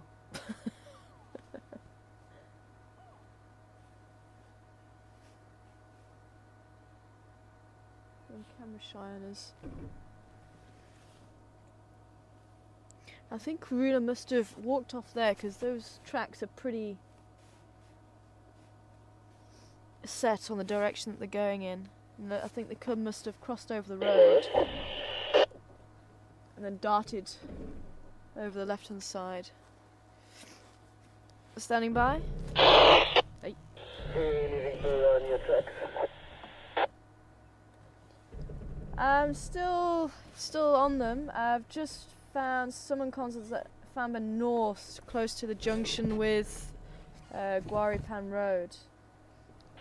Good gravy, y'all. We're gonna come swing around that area and see what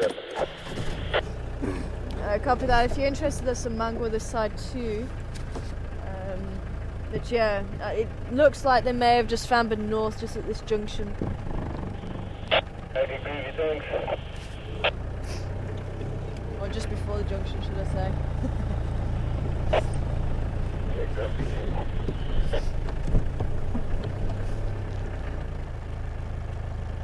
The wind's not helping. I saw some movement in the trees, but I think it was the wind picking up.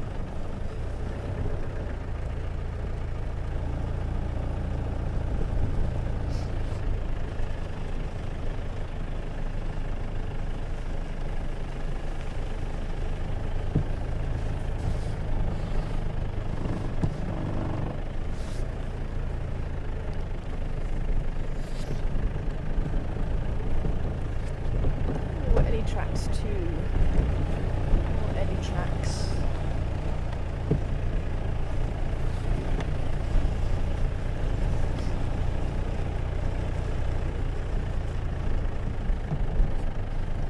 Oh, there's some more here. Okay, so maybe they were just playing there.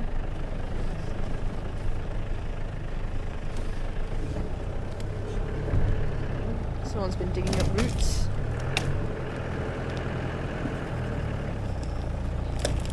Cool, I just went this way. I just want to check this side. It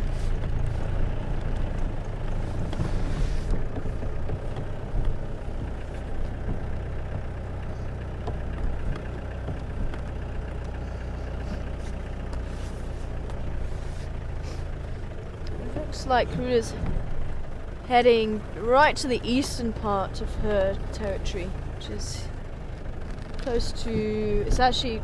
Cheetah Cut Line seems to be that boundary. Buffalo came through here.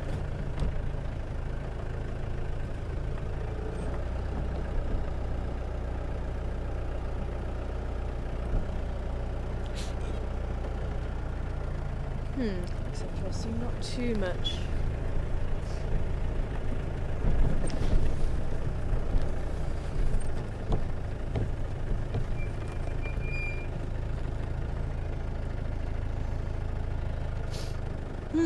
Breathe it in. Nice strong smell of dung. Buffalo dung at that.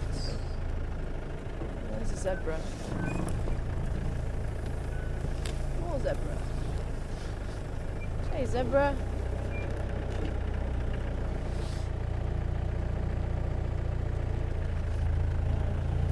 Being very camera shy this morning.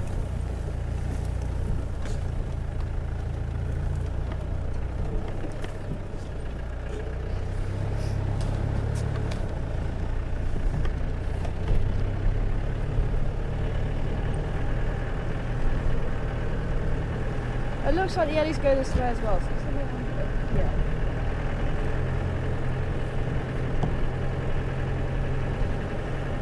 Still no sign of my crash of 5 or 6 rhino. I'd love to catch up with them.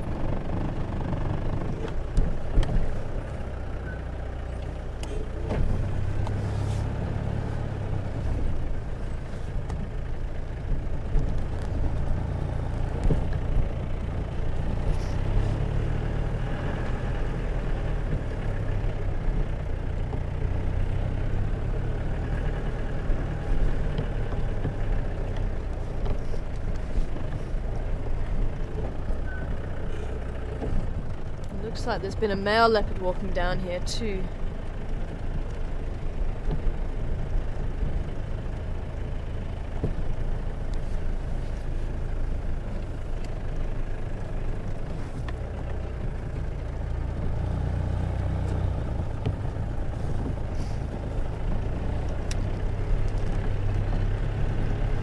At stations, there's also some Madore and Gwen consoles fambering south on Guaripan Road.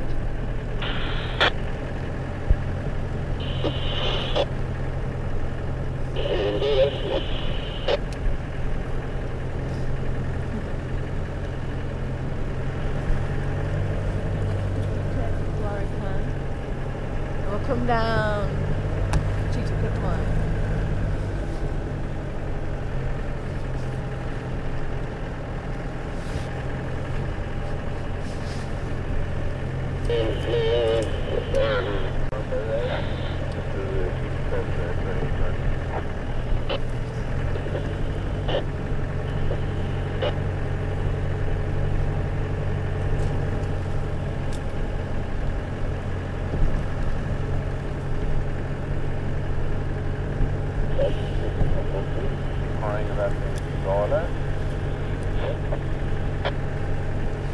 Ja, det kunde göra i receptet.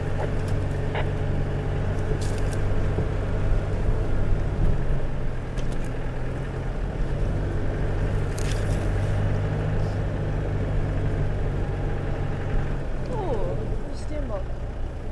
Just ran off on the road.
Back there, looked fairly fresh.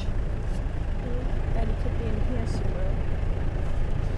Otherwise, apparently there's another herd a bit further down towards Mamba Road, so if we don't have any luck here. Let's have a look for the tracks up here for Karula.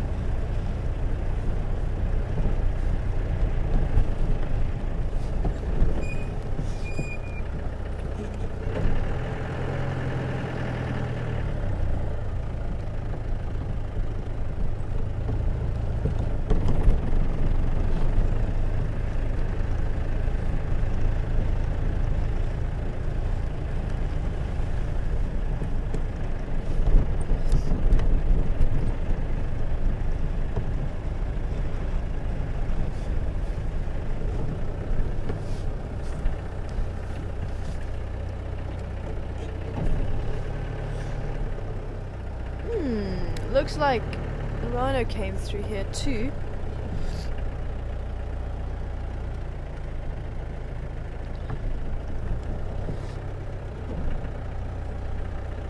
And that would be nice to see. It looks like it's the baby rhino, the mother and the baby rhino.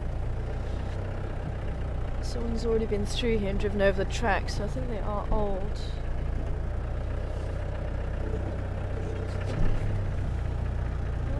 There's a couple of tracks that actually are over the top of the vehicle tracks too.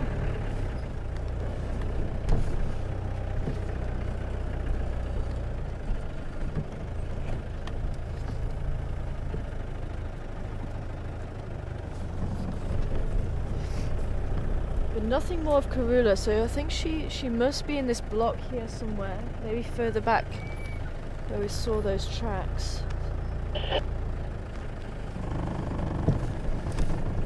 Huh?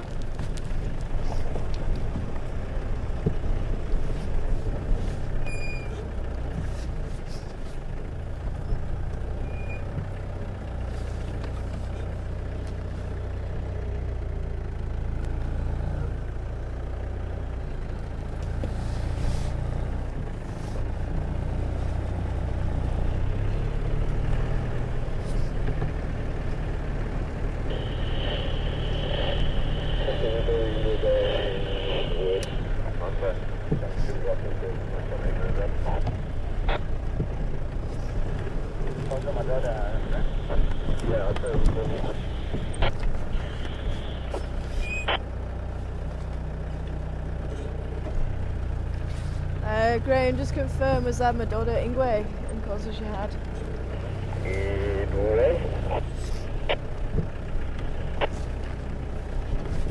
I've also got some Nkombi and Konzos at Gwari Pan with the Mampin Pan.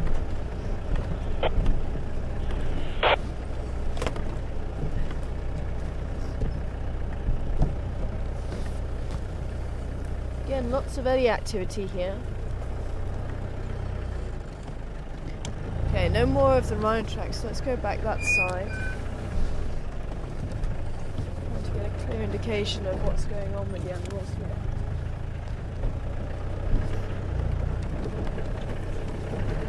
It could just be that they're just tucked in the bush somewhere. Because those rhino tracks did look a little bit fresher actually, the ones over the tracks of the other vehicles. Some days, between Central and London.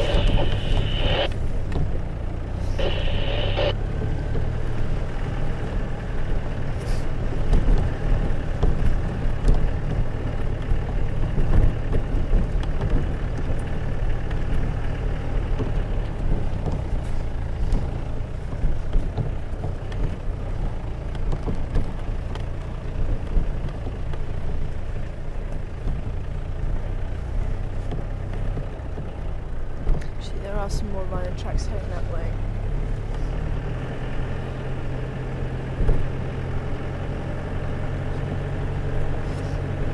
I want to do a loop around here.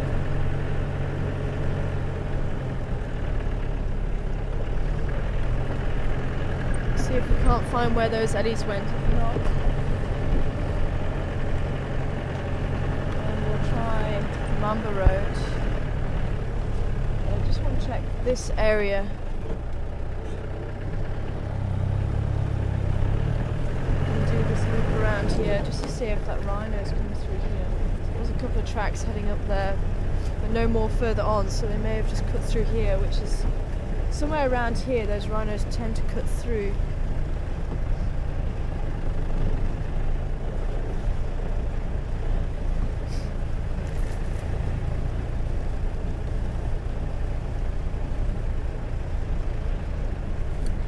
Stopping and changing my plans. It just depends on what we come across. I haven't seen the baby rhino yet. I've heard about it. I haven't seen it. Those tracks are tiny. Those tracks are about this big. So Karula, I think we're going to have to wait.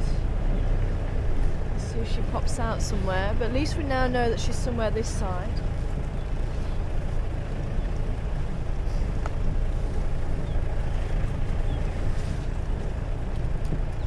Have her sights set on some antelope this side.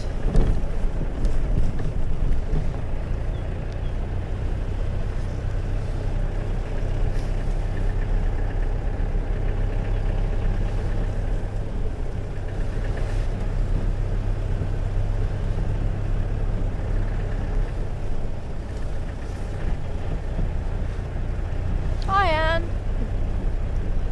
Good morning to you as well. Wondering if animal dung smells different from animal to animal. I'm sure it does. So it can contain all the male leopard wart down here. So it contains a lot of information about that individual. Here's the rhino tracks that it cut through and comes through here.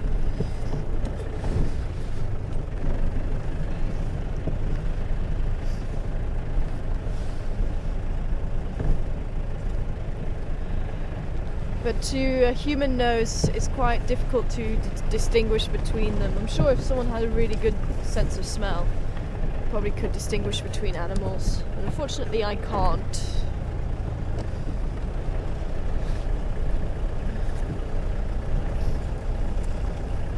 But many animals use their dung to actually leave information about whether they're ready to mate, what sex they are, what age they are, sometimes even what rank they are within a group. So there's a lot of information that can be left with dung. We're on the right trail, I'm hoping maybe we'll catch up with them.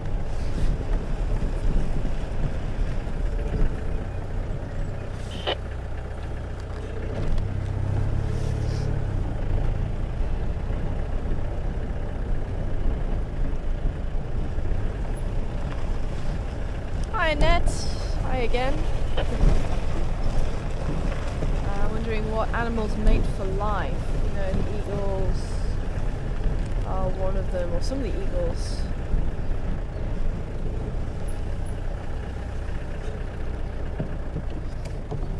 ground hornbills. Actually, a lot of the birds tend to be more monogamous than the mammals. Many of the birds. Albatross is probably one of the famous ones.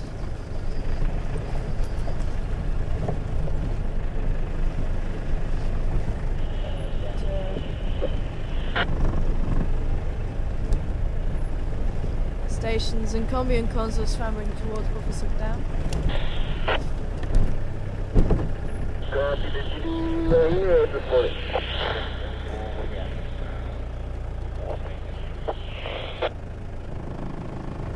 Andrew, come back. Tiger. Can hear you, Kulumari. Think that I'm gonna stop picking up with the Oh, there they are! There they are!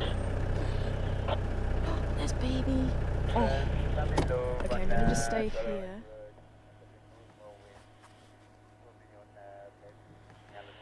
Oh, look at that! Oh, that is tiny! Andrew, I've got Nkombi and Mampimpan on the other side of Buffelshoek Dam.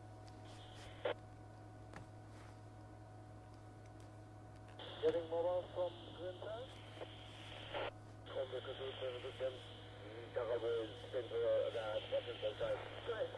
Oh, look at that, it's tiny. Oh.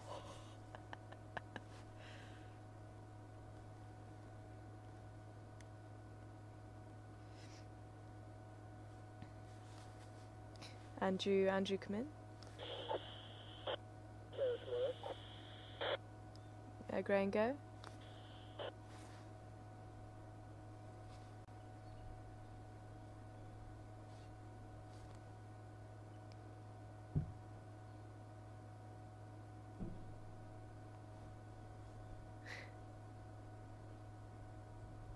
He's already started growing his little horn there. Probably about 4 months old. Still very small, can fit underneath the mother's stomach. Now I don't want to move. I'm hoping that they're going to walk out into the open. I'm just going to let them take their time. Graham, come in. Are you wanting to join us here? You're on the other side. Affirmative. I just came up Hippo Pools Road and they're just here. Okay, copy, thanks. You left? She's getting there. Mampimpan's looking around now. I'm just gonna go along the journey plan. That way. Look at that, all feet. You gonna come and say hello?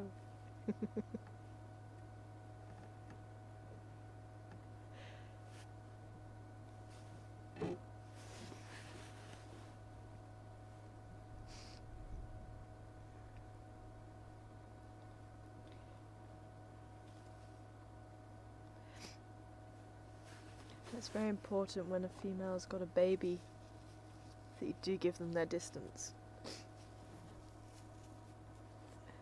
Because they can get upset fairly quickly and you can see the baby was a little bit nervous, what's going on.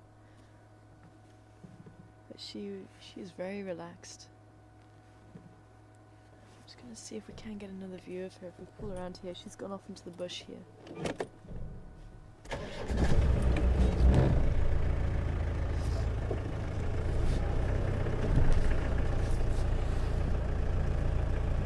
Oh, that's magic. Oh.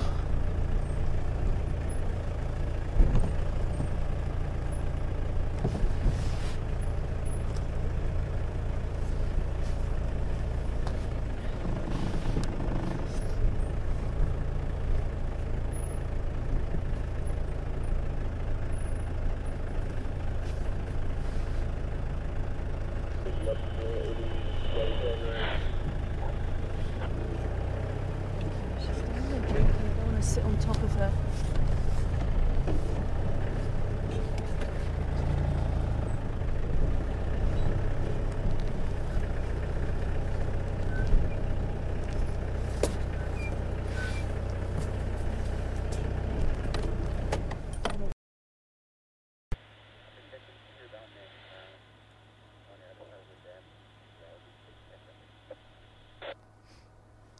She's busy poozering at the moment. She's very relaxed.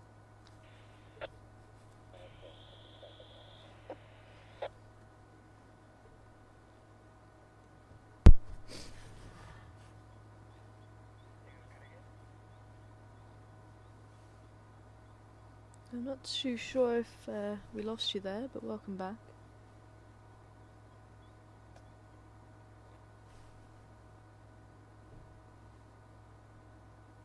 In case you missed what I said a little bit earlier, when baby rhinos are born, they're about 40 kilos in weight, and they can fit right underneath the mother's stomach. But you can see this little baby's already grown, so I think he's probably about 3 or 4 months old. Already got a little bit of a tip to his horn.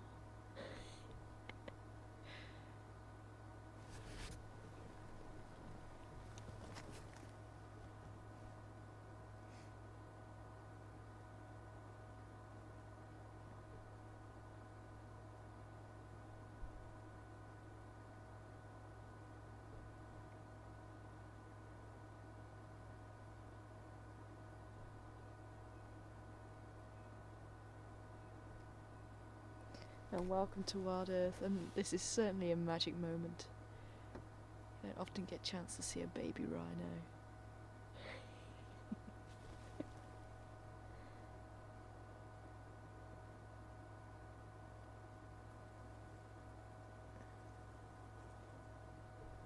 And it looks like it's a little girl.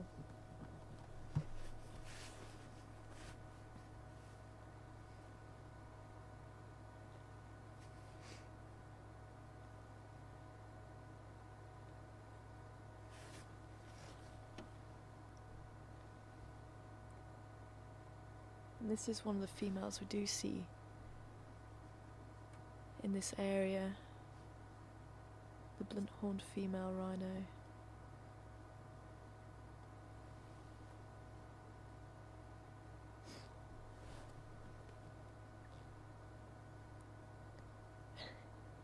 Hello, lady.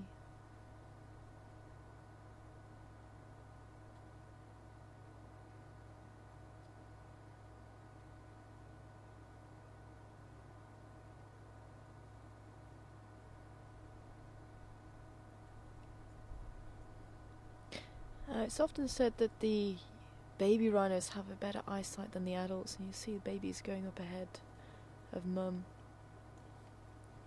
Quite often, babies will run ahead of the females, because they can see slightly better than the adults, and she'll usually put herself in between danger. See the winds making them a little bit uneasy, I think. What's wrong, lady?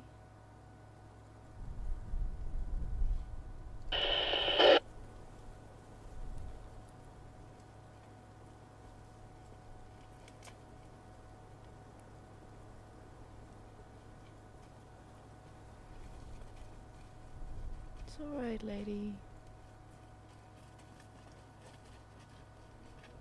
Easy, easy.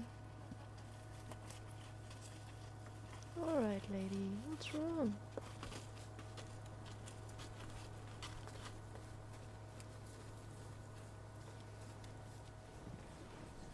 Easy, easy.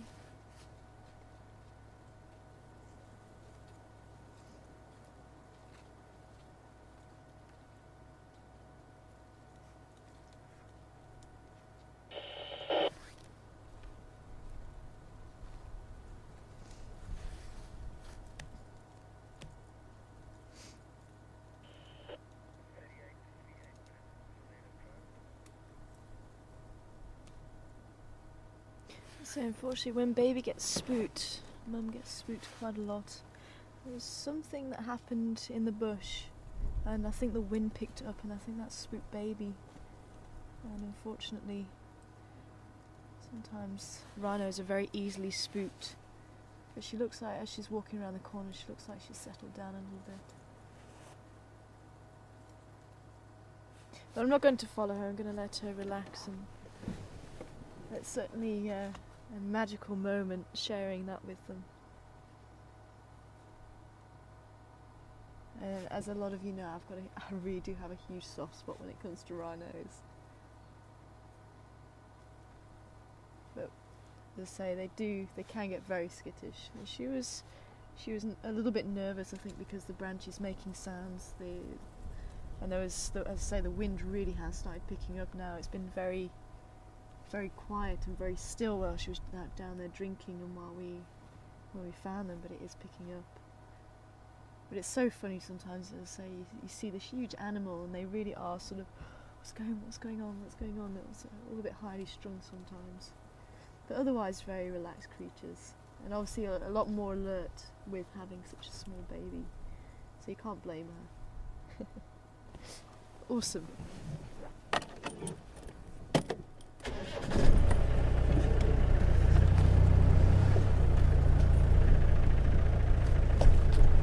At stations, the Combi and London Pan clambering down Hippo Falls Road now. I'm leaving the lock open lock.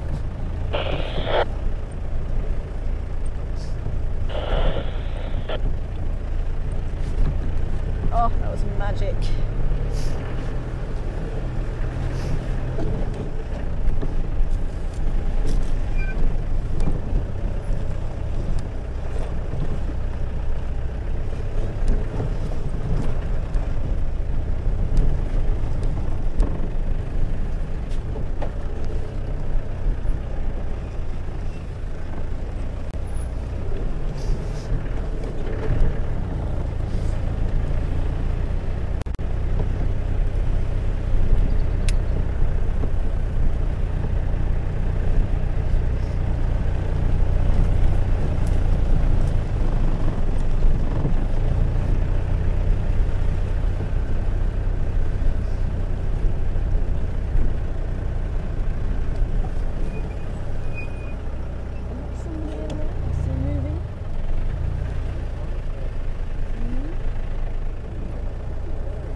I've just left the Mafazi Mampimpan and Combi.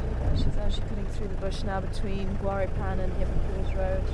Actually, the Slatine.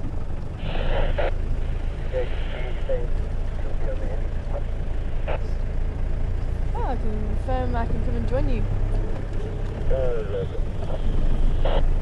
Thank you so much. Yeah, she was very relaxed. It's the blunt-horned female.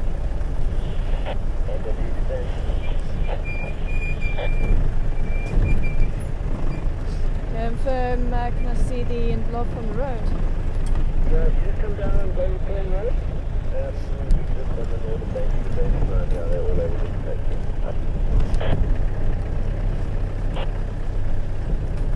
Ah, that's where the Ellies went to.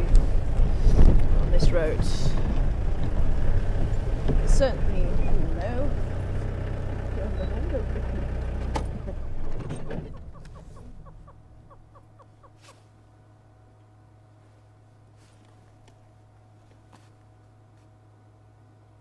Zazu. Yellow-billed hornbill. Yes, I'm talking about you.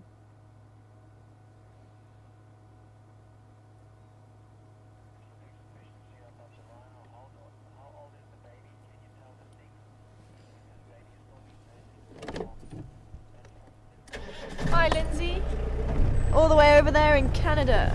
Good morning to you. Wondering how old the baby was, what the sex of the baby was, can we tell at this age, and will it still be nursing? Definitely will still be nursing. I thought it was going to nurse while we were there actually. She was going to where the teats were, but Mum had other ideas, I think. It looked like a little female. Males have a little strip of skin, whereas females have a little ring of skin underneath the tail. It looked like a little female. And I'm guessing her age is probably about 3 or 4 months. She has grown quite a bit already. About 3 or 4 months, so she does have a little bit of a tip to her horn.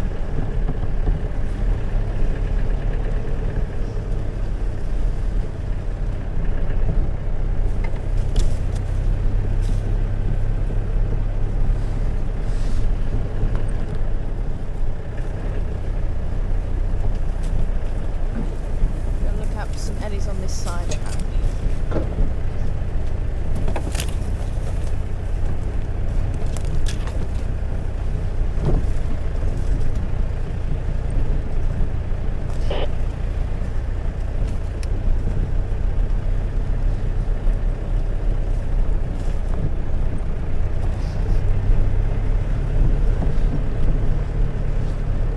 Said they're just on the northern side of the drainage line, so I'm wondering whether we should actually go into Miata Road North. Let's see how we go.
I see an elephant.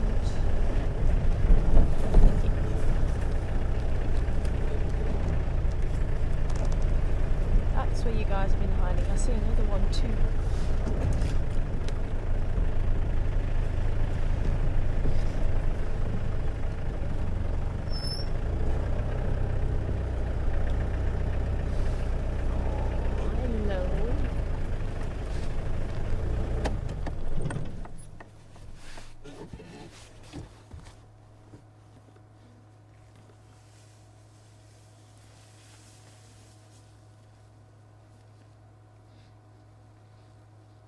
You're getting tangled up in there.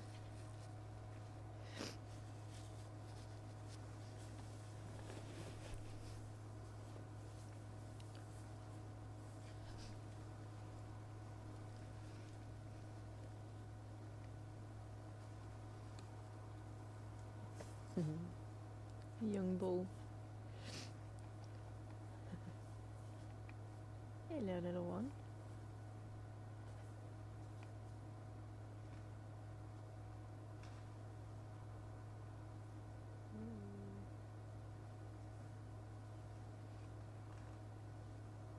I'll join you for breakfast.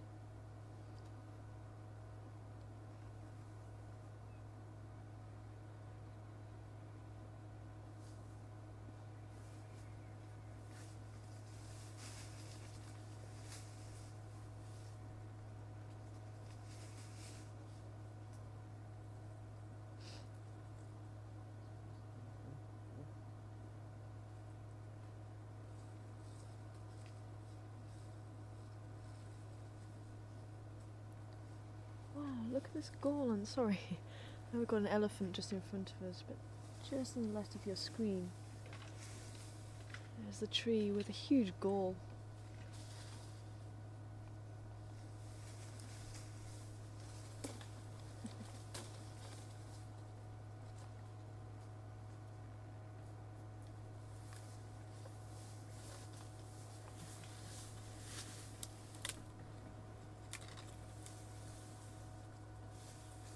He's playing with us this morning.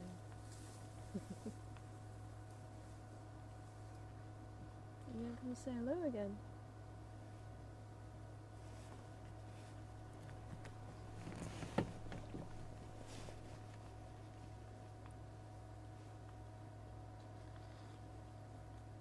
Passing on his well wishes to Mark, I think.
It's been a long time since I've had an elephant that close. Thought he was actually just going to turn and walk away. I wasn't expecting him to come on the side of us. Here comes another young bull walking down the road.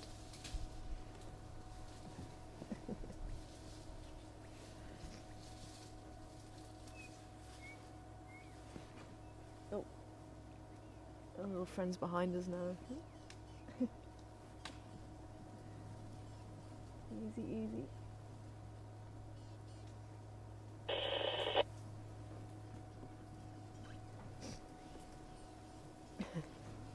I think we must look or smell very funny to him. He's very interested in us. I'm going to see if we can turn the camera around without disturbing him.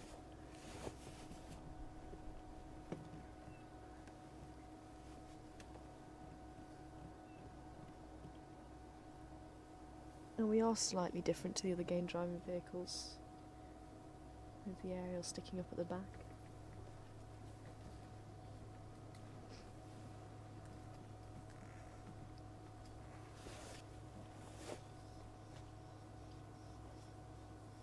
Very inquisitive.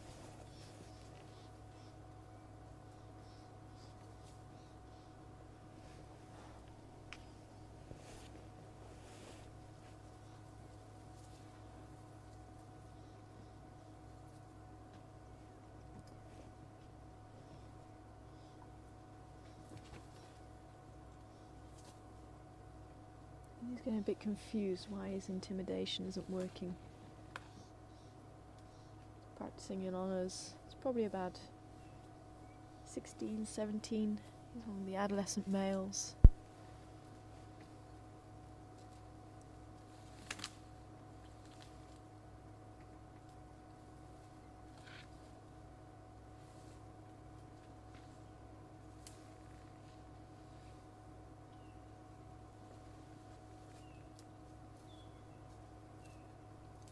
They tend to get to that age, and it's like teenagers in humans as well. You get to that age where you think you know everything and nobody understands you, and I'm sure the elephants go through the same sort of thing. You know, they've got a lot to prove, and that's where a lot of this display comes from. They've got a lot to prove, trying to intimidate. Especially at this age, if you don't react to them, then they get bored.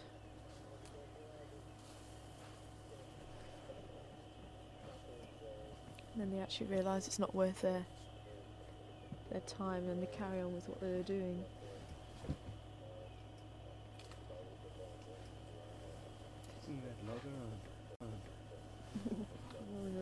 Hello, they come up to see us as well.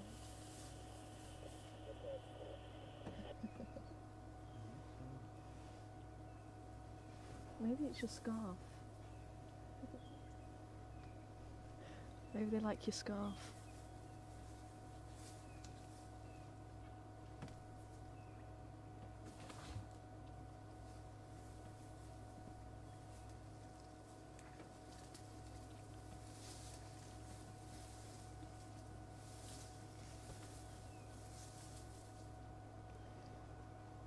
See a little fork-tailed drongo in the tree there as well.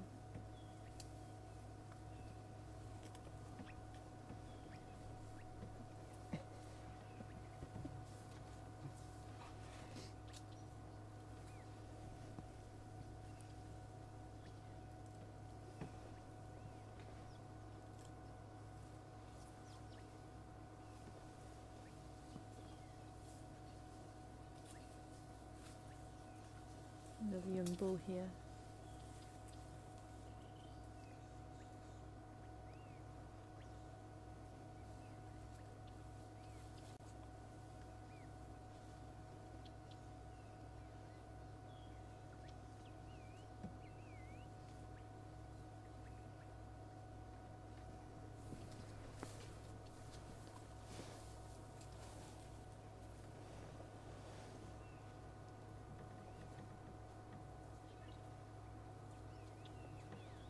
You show me your little one.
These two little boys have got quite a lot of attitude.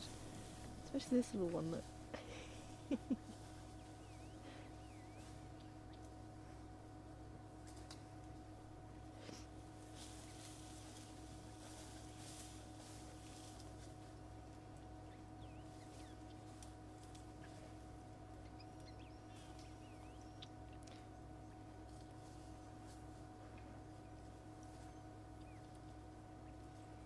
What's up, little one? I'm trying to say hello to Mark.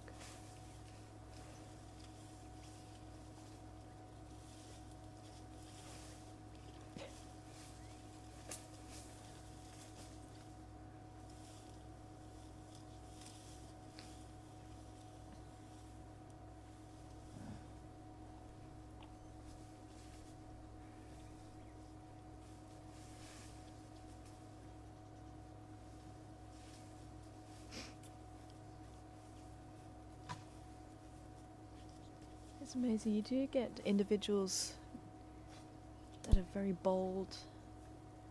You get some that are a little bit more relaxed. You get some that are a bit naughty.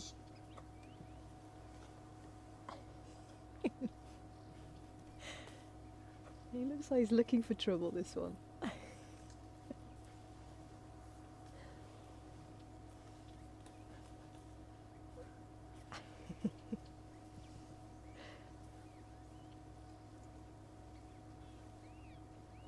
One of the adorable rascals, I think. Well, he could be quite a handful when he's older.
Hi, Joanne. Not sure. I actually didn't notice, to be honest, but you're saying that the younger male looked like it was favouring its back left foot. I must admit I didn't notice. It could well have done. Maybe he's stood on something or injured himself a little bit. Probably nothing to worry about.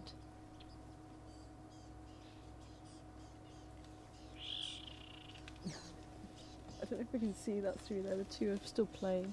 Two little ones.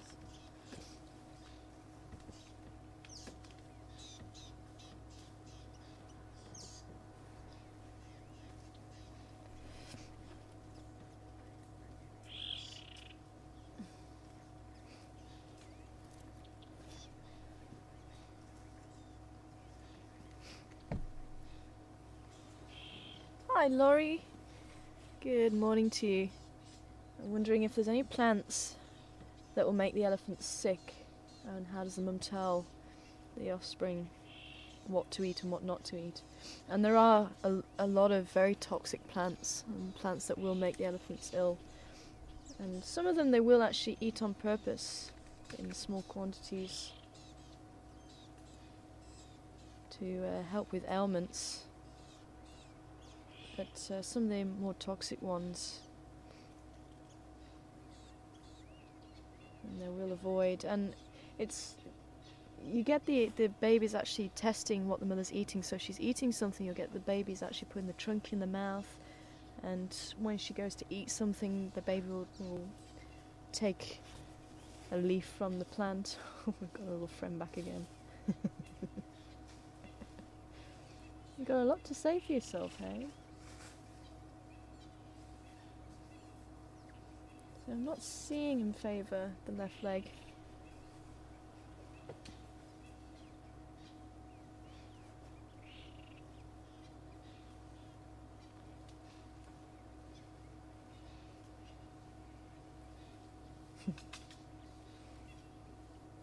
There's a couple of more big females coming along with some babies.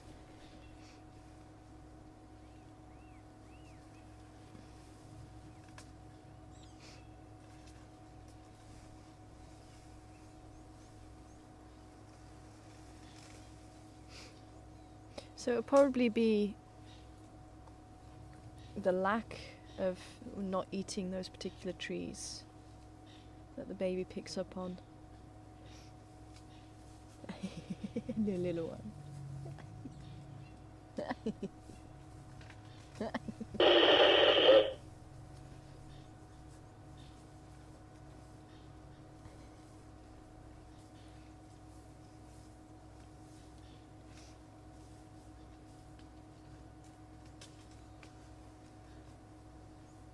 Three musketeers.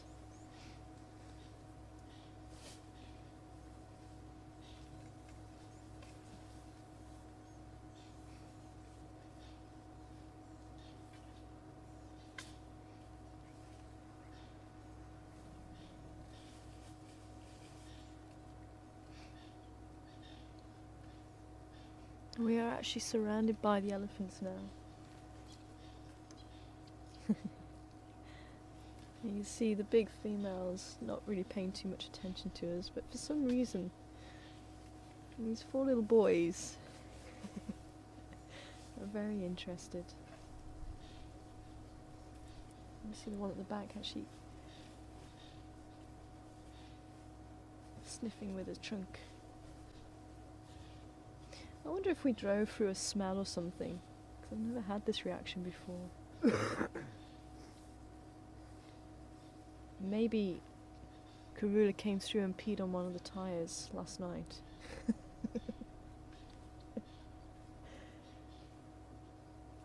Or maybe we just found a group of very inquisitive young boys.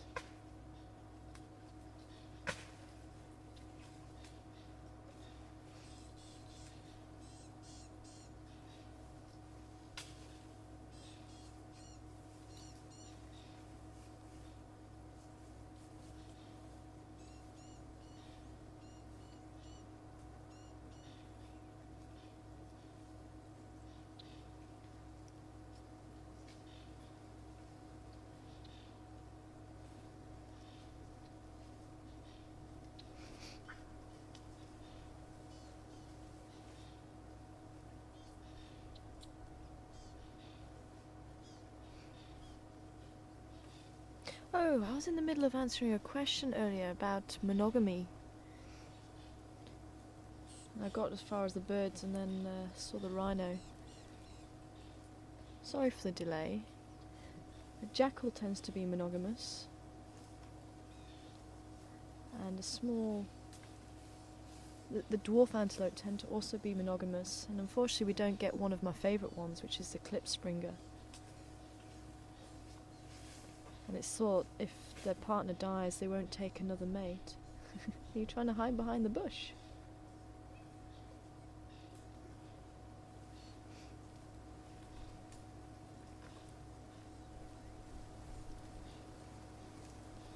But also the jackal will tend to live as families, especially the black-backed jackal. Sidestripe usually live in pairs.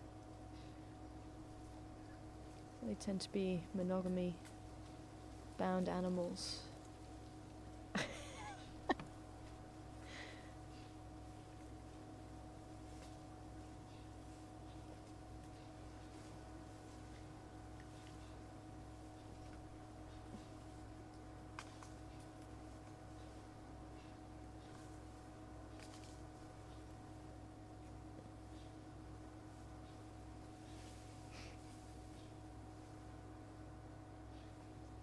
I've got a lot of energy.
There goes a flaky barked acacia.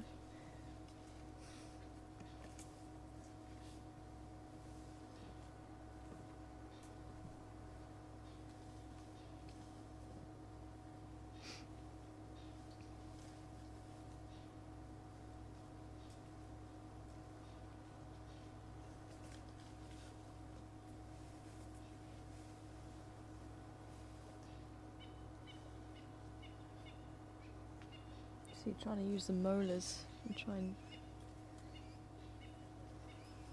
strip off the bark. I think it's actually trying to break through the branch as well, but not quite getting there.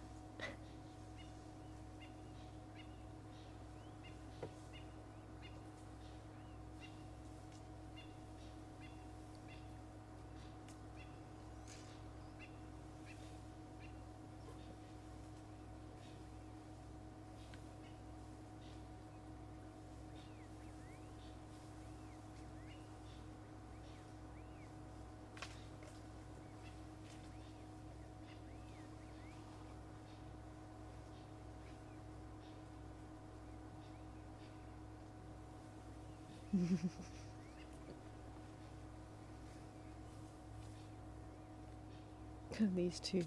Go on, you go first. No, I don't want to go first. You go first. The larger one pushing the smaller one up ahead. I used to do that with my sister.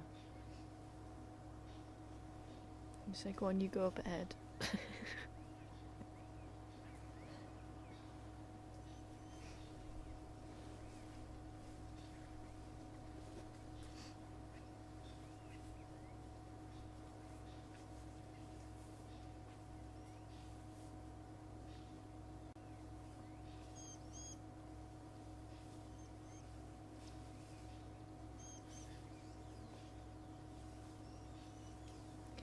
I wonder if we can just spend a little bit longer. The old lady's coming out now before we say goodbye.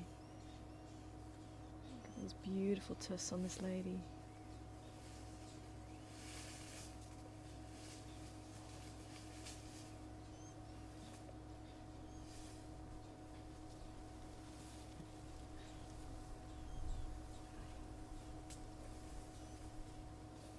comes the kids.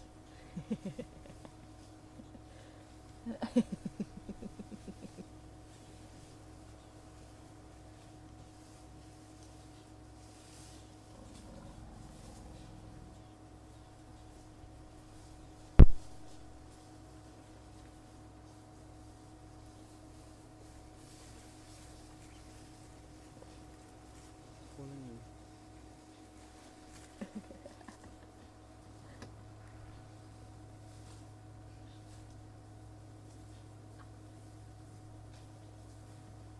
It looks like she's a bit of the Pied Piper this morning.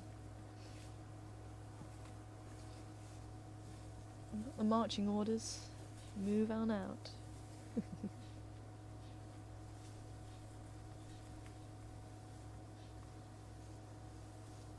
Oh, here comes another little one. Look.